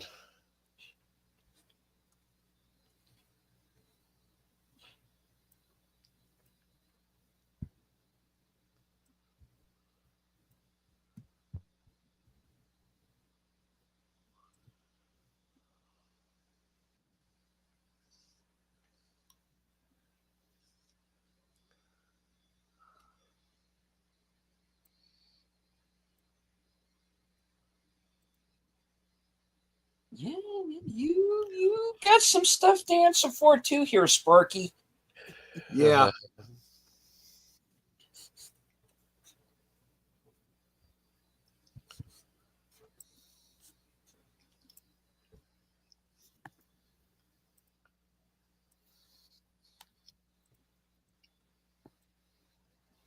Who's the dreamer? Yeah, well.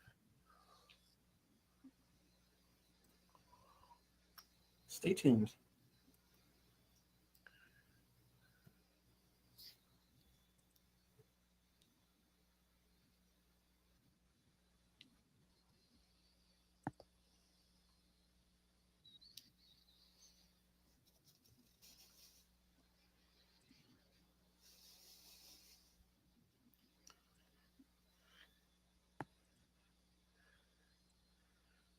Rotary phone. Yeah.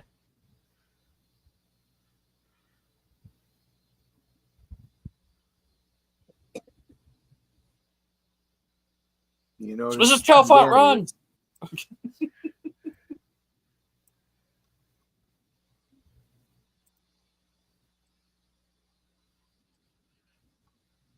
Sometimes this isn't one of them. Yeah.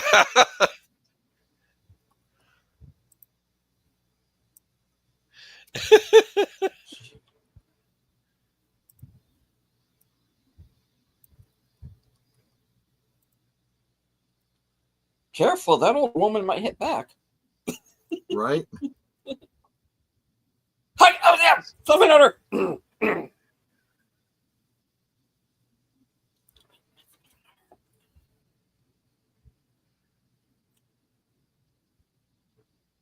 Oh, he didn't recognize him.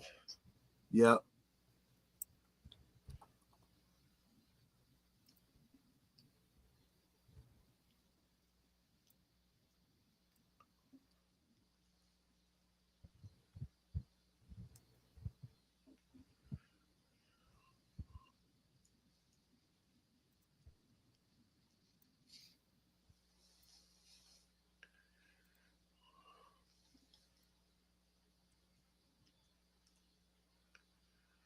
Another trope that you can compare this to Twin Peaks, the corrupt cops, just like season 3.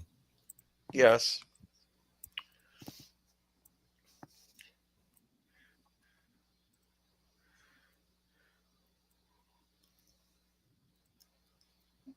And Frank is possessed by Bob, by the way. What? just making an assumption here based Maybe he's on possessed by the other guy, the yeah, one-armed maybe. guy. I'm kidding. Mike, maybe. Mike, yeah, that's No, Mike's a football player. that's right. Never mind. Okay. Yeah, you see, there's a lot of Right. connective tissue in this. Well, if you think about it, it's not so far to thing to see in other parts of the country. Other weird stuff isn't also going on in the world of Twin Peaks, right? Oh, true.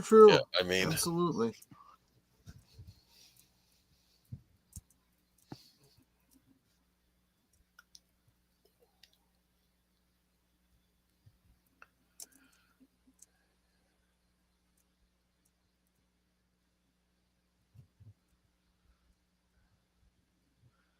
look at his face. Yeah. It's like I really wish I hadn't seen that, right? It's like,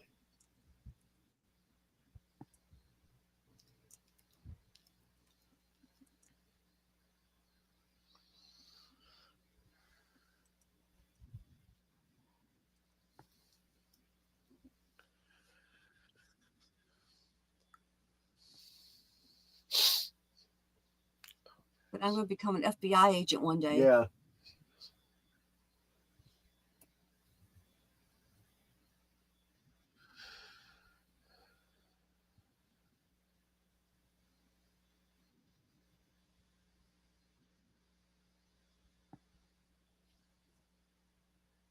You can thank me for doing your job for you. He's not Yeah. thanking you.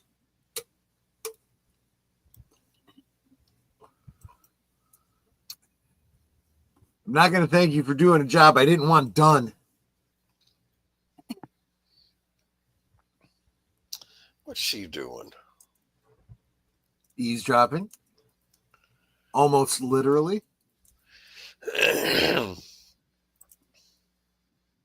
She weren't chopping no eaves, honest.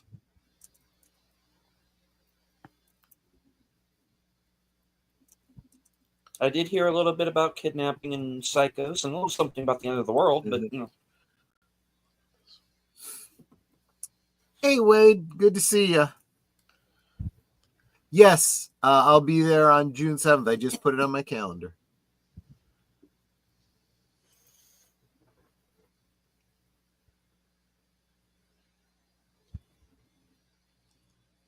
I want you to stay away from that boy.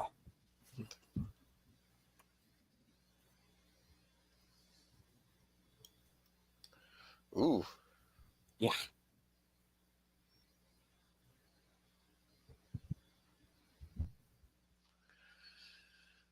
Is that a white picket fence I saw up front?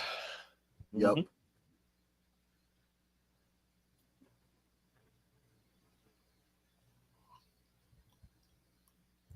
He's still not doing well. Nope.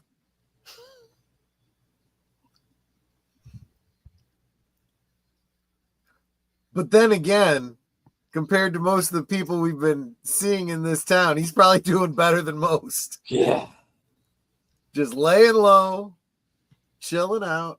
Oh no, he got hurt in a Recuperating. bizarre gardening accident. I'm just saying.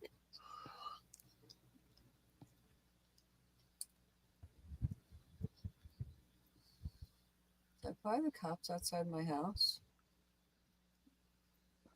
Oh, her Go house. outside her house. Yeah, that makes sense.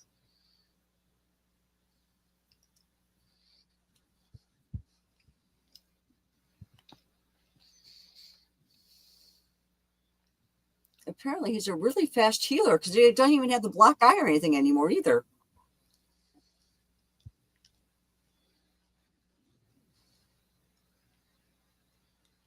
In a minute, bitch. Oh, wrong movie. Sorry.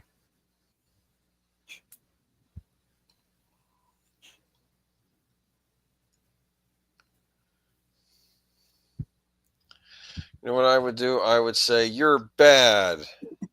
Well, You stupidity, stinkity, and your suit is stupid too. Jerk. yeah. Okay.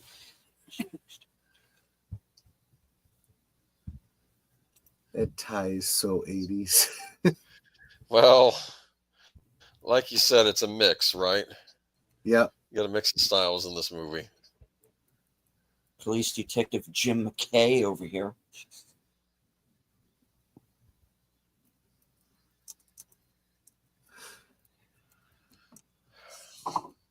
Your cop's a dirt. Your dad's a dirty cop. He works with dirty cops. You know, nothing big.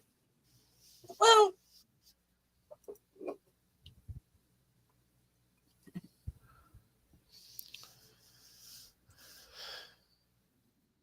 It's like that fake trailer for Hobo with a Shotgun that was on one of the Grindhouse releases when the one cop goes, he's only going after the dirty cops. Says, "We're all dirty cops."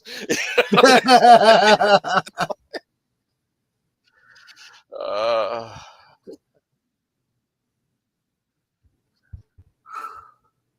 Okay, that's a cute dress she's wearing.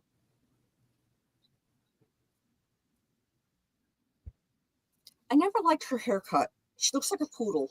Kind of, but again, 80s. it's the whole big hair thing.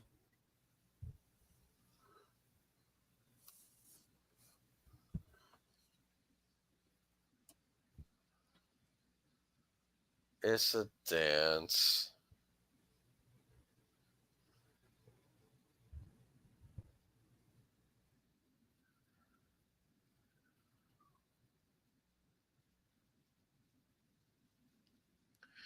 Like that wood paneling. That's very 70s.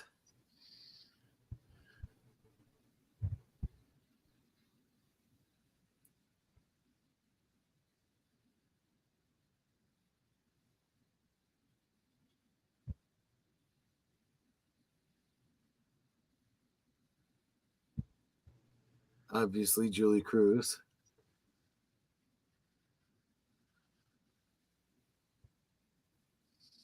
Was this in Industrial Symphony #1 as well?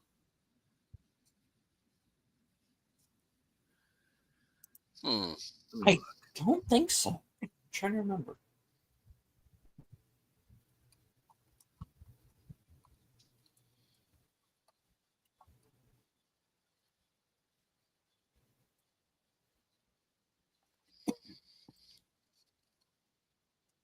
Computer? Delete? Jeffrey. No, we need him for the ending. Okay.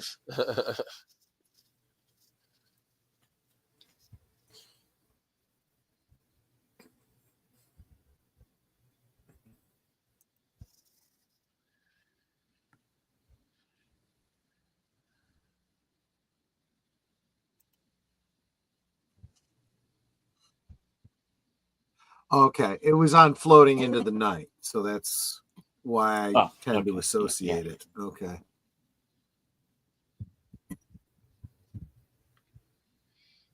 Because otherwise it was specifically for this movie.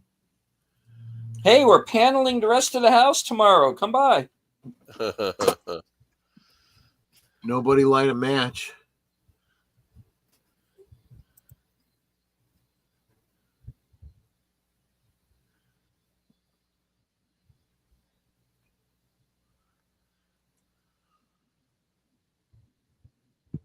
Yeah, there's a part of this that I forgot. Yep. Until just now.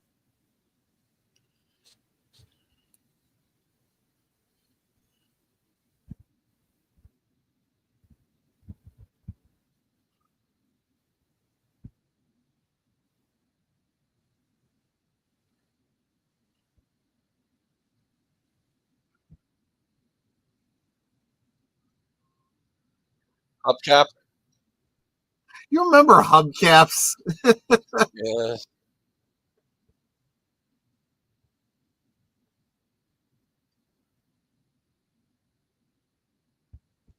Well, my dad's a cop. He's got to get it on too. Okay.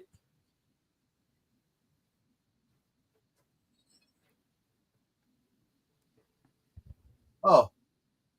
Well, okay. Well, that's entirely different. Dickweed. This is when you slam it in reverse.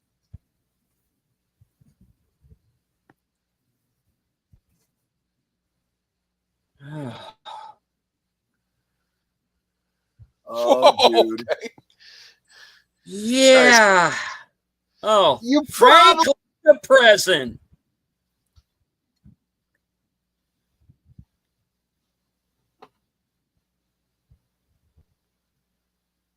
No, Dorothy Parker. Yeah. Definitely not Dorothy Gale.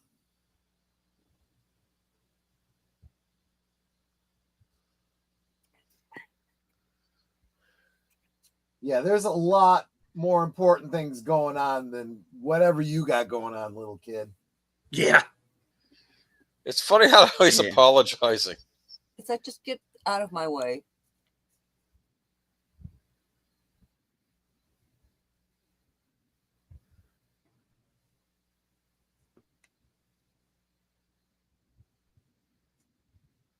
Yeah. No, he's the one I want to hit.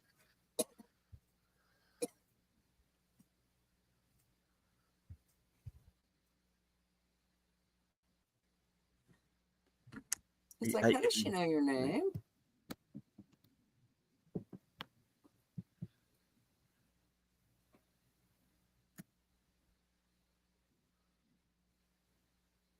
Okay, be a gentleman. Give her your jacket.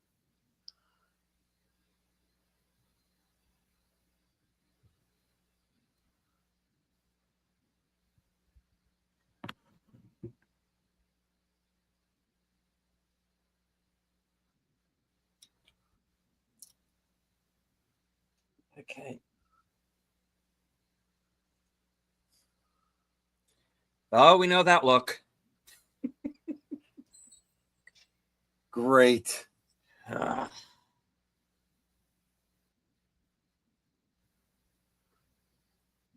Well, we're a little. Oh. Hey, okay.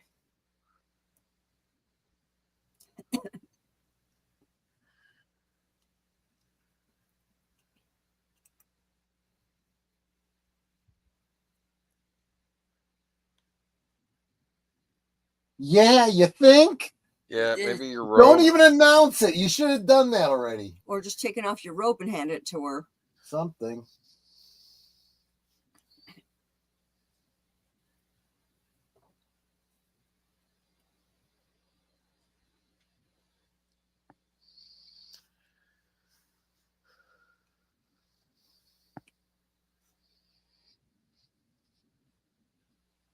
For those of you who are keeping score at home, Plan A has already gone to dog poopy.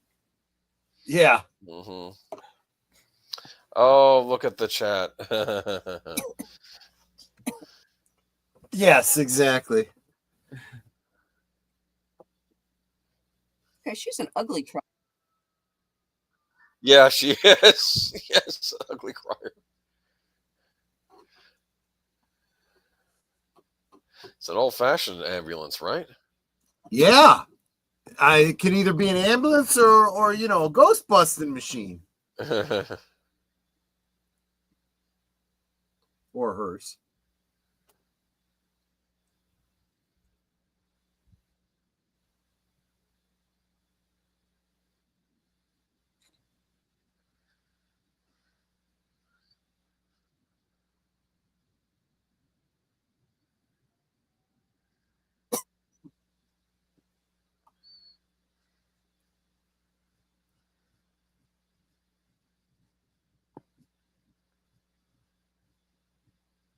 We now return to random pictures of Montgomery Clift Theater.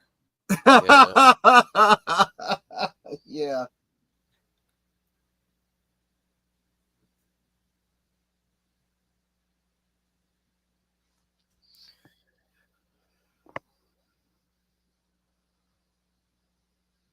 Yeah, that's what you said to Nick Cage a couple weeks ago.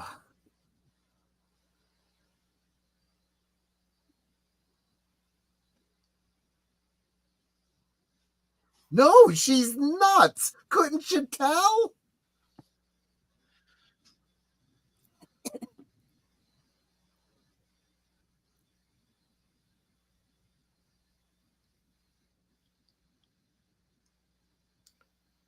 Yeah, I'm tired of people beating me up.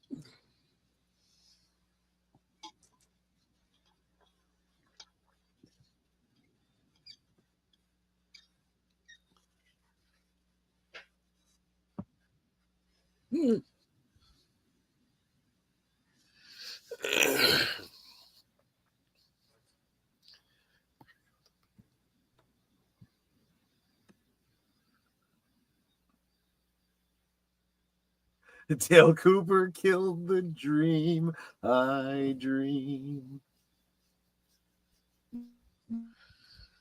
Okay.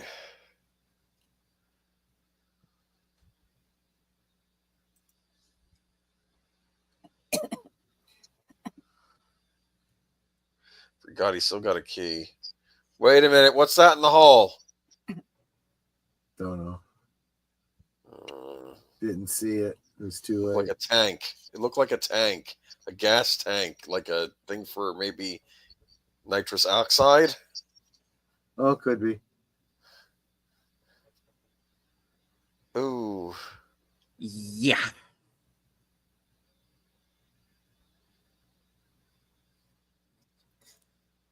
Well, this is fine. How do you do?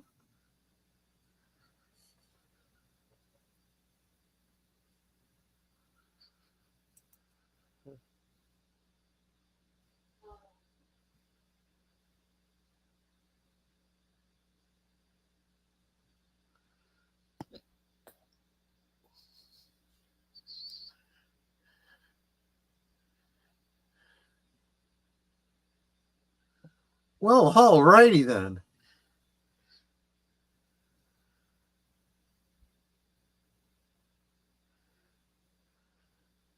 And this is where you look and go, okay, what happened here? Well, he's missing his ear. Yep. Says Don Valens is no more.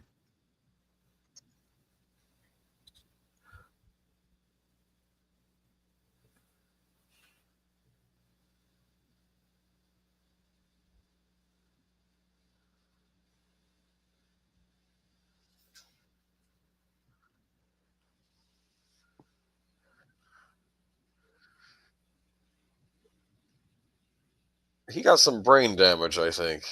Yeah. Yeah.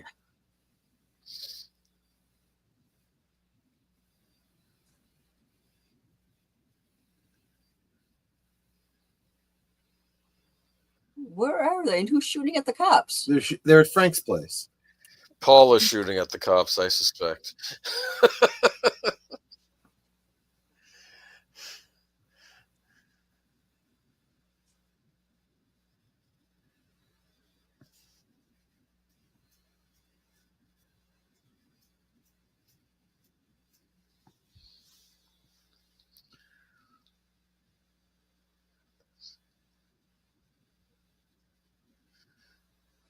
Oh, it's a garbage can, not a gas. Yeah. Probably ashtray. Oh, that's right. Everybody smoked. Yeah, it's an back then. ashtray. Right. Yeah. See, it's been a while, right? Yeah, I forgot all about those. No worries, Lizzie. We're just glad you're here.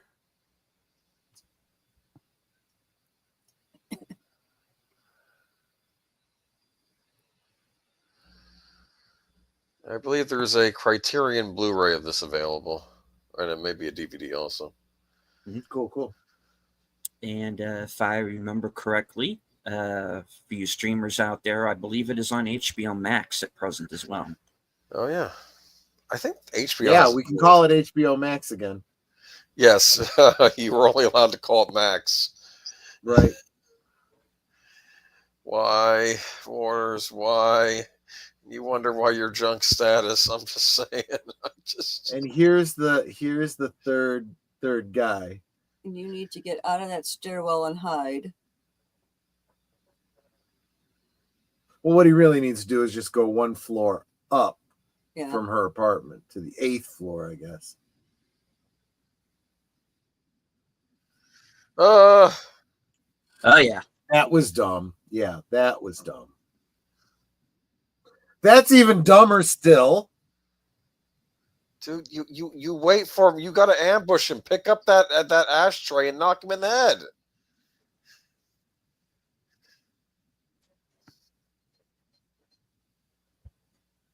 Why not? He might have a gun on him.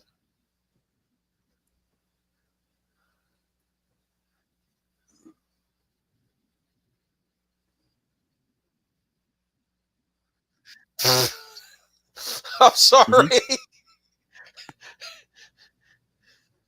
Yep.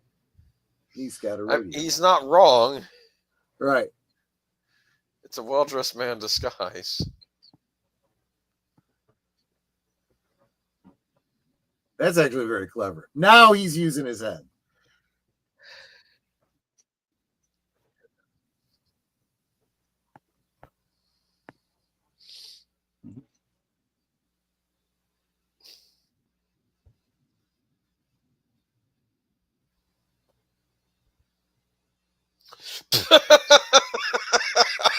He's not wrong.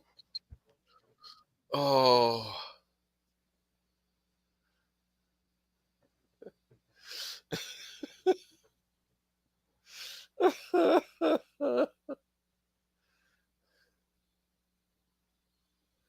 Dude.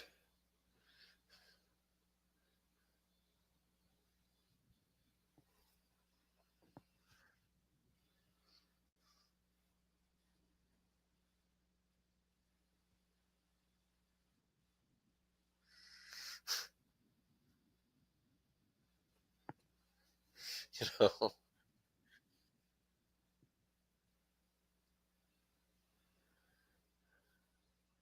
There should be another gun in that apartment. Yes. Why? I Yeah, thought the maybe cop's gun. the cop in the yellow suit. Right. You know, yes. Right.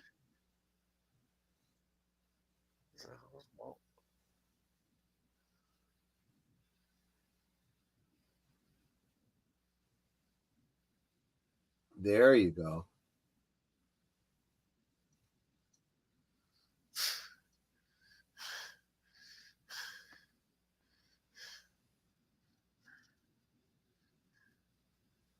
A snub nose. Do you think Frank's guidance counselor failed him? Why did he shoot the TV? And him.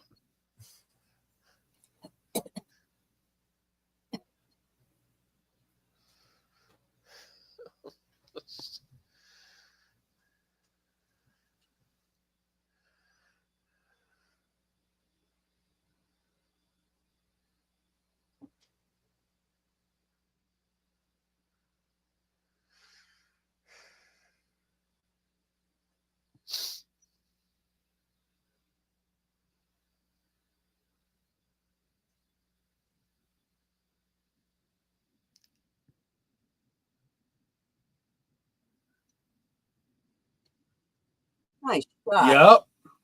That was as clean as you could get. Maybe I used the wrong choice of words, but you know what I mean.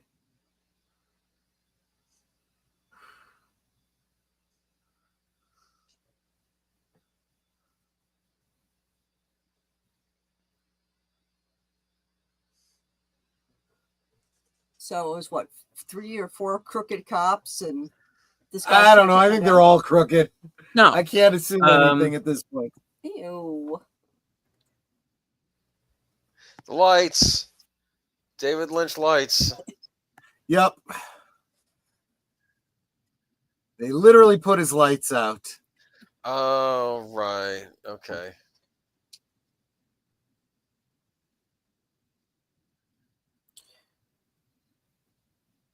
Now, the one corrupt cop was just a yellow suit guy. If there were more, I don't think they say. Well, I think even if there were any other corrupt cops, they're like, okay, yeah, we better just shut our mouths, Yeah. lay low.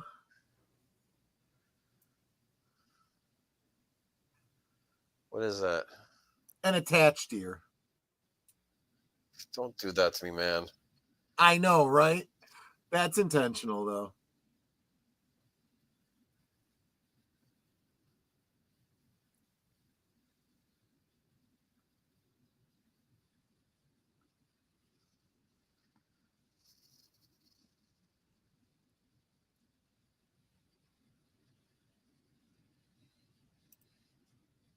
There you go.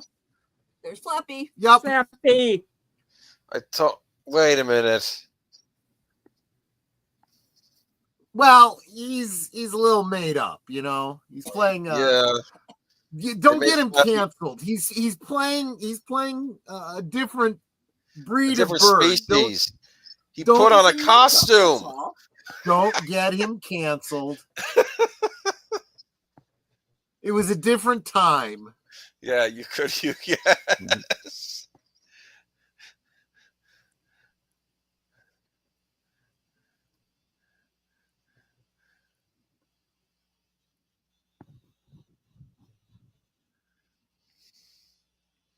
Yeah, it was good. We didn't set the whole town on fire.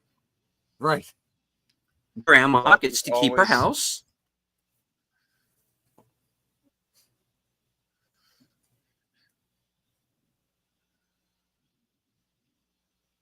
Well, you could if that was your main food source.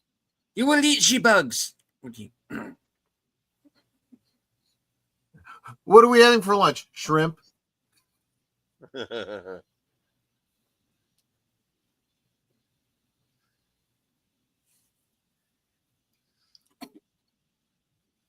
Look at that. Bookend. There you go.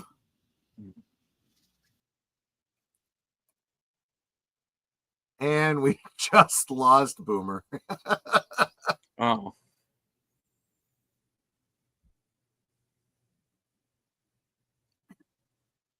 And the son survives, thank goodness.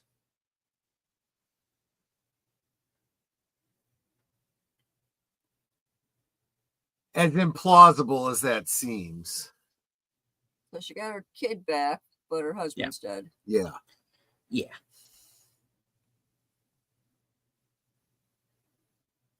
And it's thanks to Jeffrey. I mean, that she got her kid I back. mean, you're not wrong. He really No. was the one that facilitated all of this. Yeah. If he hadn't gotten involved, none of this would have been resolved. Yeah.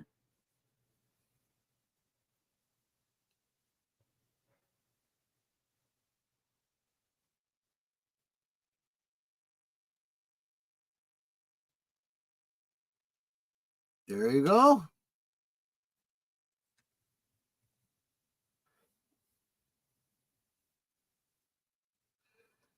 Oh, the dog was played by Sparky.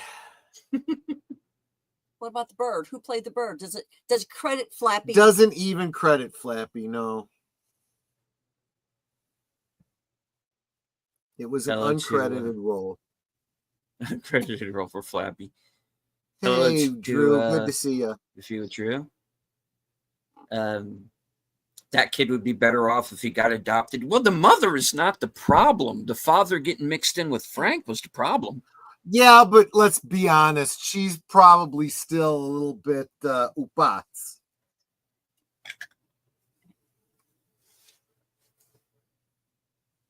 And I suspect that some of that crazy is going to wear off on the kid.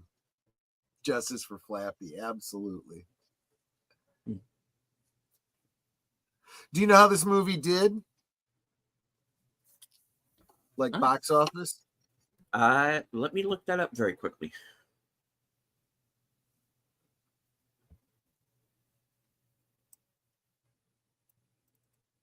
Let's see. head on over here to IMDb Pro to take a look really quick. I do have a page there, by the way, folks, so please check that out.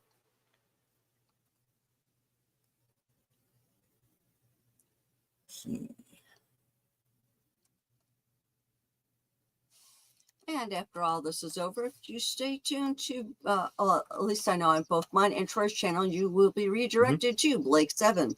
Yep. And on my channel as well. Huh? Okay. I wasn't going to presume. Yeah. All right. Budget $6 million. The gross in the USA and Canada, 8.6 million. Is that good?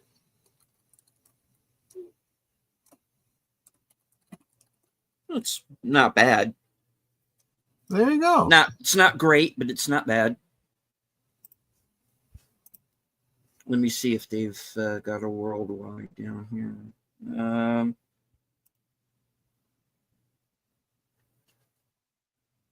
Budget $6 million. Worldwide, with the worldwide gross, 8.7 million altogether. Back in those days, that was a lot of money. So yeah, maybe it did pretty well. Good. Mm-hmm. I mean, let's face it. This was, as you said, a much more straightforward story than usual. Mm-hmm. And David Lynch did get Oscar nominated for Best Director. His second nomination after Elephant Man. And of course, the other one being for Mulholland Drive. Mm-hmm. It was Best Picture at the Boston City Film Critics. Also, Best Director, Cinematography, and Supporting Actor for Dennis Hopper.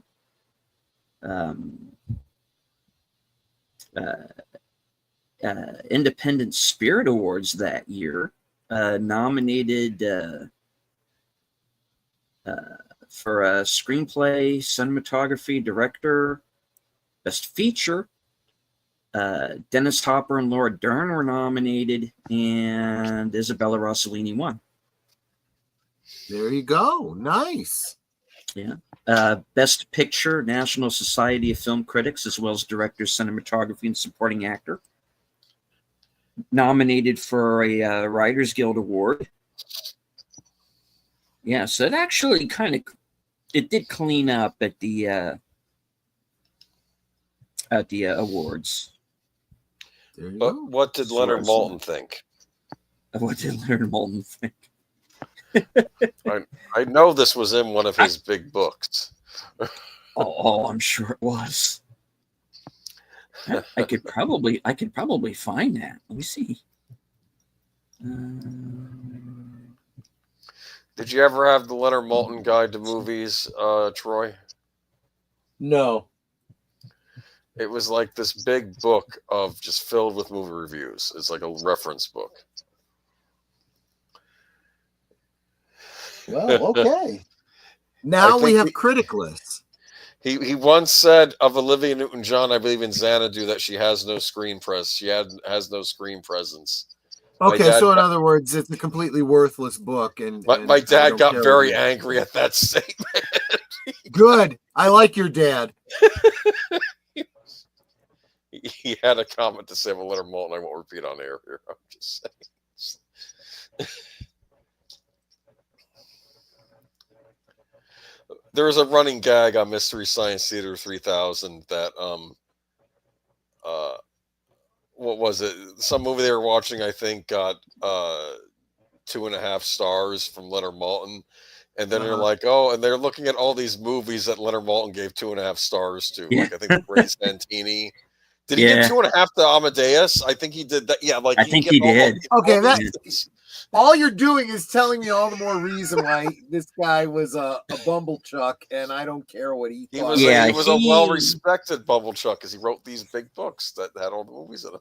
Go ahead. Yeah, Whatever. but he had some real kind of what we would refer to now as hot takes on things. I know. Yeah. I remember him from back in the day when one thing I he will had say that about- segment in Entertainment Tonight.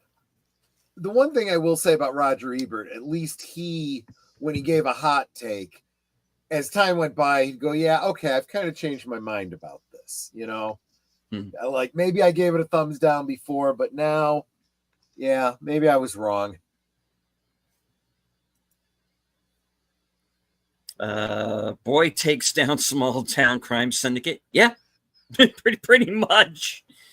Boy finds out Dennis Hopper is Dark Lodge levels of wacko. Yes, exactly. That he is. Boy meets girl? Yeah. Oh, I did that in reverse, I guess. Okay, boy finds here. Boy meets girl. Boy meets wacko, Boy meets crazy wacko, lady. Crazy lady. Boy loves wacko, crazy lady. Yeah. Yeah. And then on down. Yeah. Okay. Sorry, I did the punchline first there. And everyone Boy who joins the here's a FBI shrimp and to death is- starts time traveling. Yeah, you know. Yeah, it's a pretty simple story. It just has this really disturbing, perverted stuff going on in the background. Exactly. That kind of Exactly. sets it apart. Yeah, otherwise, it's just a straight up noir detective story, you know? Yep. Yeah, it was Laser Blast. Yeah. Yeah. That's right, Laser Blast. Yes. Nice shooting, Xanthar. Yes. The turtle aliens. I know what you're thinking. Did I fire 5 Gorlocks or only 6 Gorlocks or only 5? You know? I can only imagine what he said about Daredevil. He probably said it was the best movie he ever saw, second only to Geely. I don't know because I guess the guides went that far. I don't know when the last one came out was. Is he still alive, Leonard Maltin? I think No so. idea. I'm trying to think what the just My one criticism, it does not have the unbridled enthusiasm for boxes of Future War. Yeah. Well, there you go. Oh, man. Yeah. Okay. All righty. Well, yes, we do. Well, folks, Troy does have another show tonight, and we need to get him to it. So, let's do like the short version of this. Yeah. Okay, Troy. Yeah. Right after this, Blake 7, I'm queuing it up right now. Tomorrow I have a pretty full palette, so keep an eye on my community tab. I will let you know where I will be. Obviously, Liquid Lunch tomorrow. A little bit slightly later in the afternoon, I think about 2 Central. I will shoot out a link. I will be on Ryan Roger Athey's what's it called? Reality Based. cool. Over on Rumble. Please join us on Rumble. I will share that link on my community tab. And make sure you subscribe to all of us over on Rumble. It's time to start building our presence over there. And I will be on a very special stream tomorrow night. Can't talk about it just yet, but as soon as I get a link, I will shoot it out to all of you. All righty. Netter. Well, of course, right after this, I'm going to be co-hosting with Troy for Blake 7 over on his channel. It's also simulcast on my channel. Pick whichever one you prefer to be on. We'll see who you favor. Oh gosh! Wow, put the pressure on, Netter. It doesn't matter, but we'll be paying attention.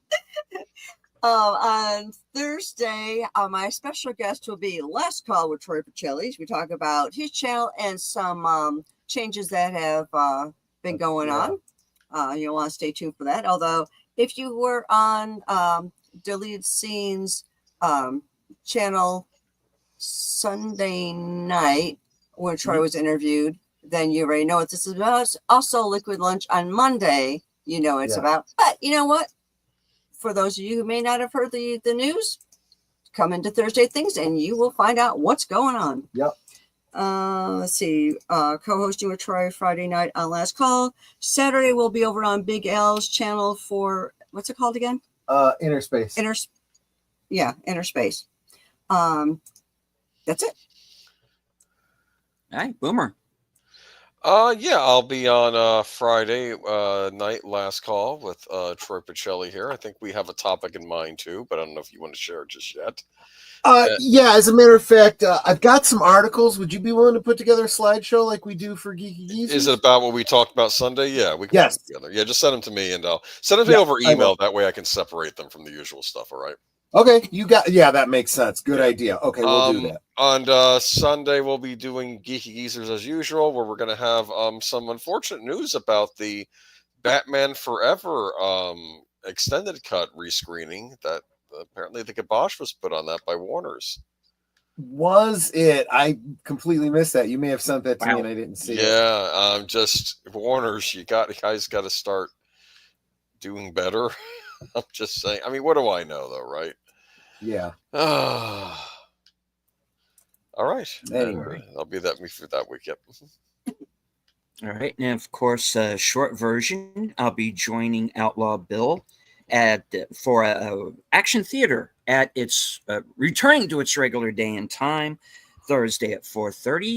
Continuing our salute to the men and women in uniform, Memphis Belle from 1990, Matthew Modine, Eric Stoltz, Billy Zane, Sean Astin, David Strathairn, and John Lithgow.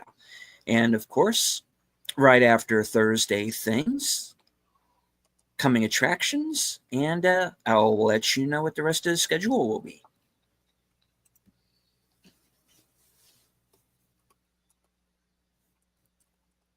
All right. Netter, would you like to take us out? Y'all are wonderful. We love you. Peace out. there you go. All right. That's the short version. And we are Osmo. We will always be Osmo. And as I always say at the end of every show, thank you all very much for joining us. Good night from the corner of Sparkwood and 21.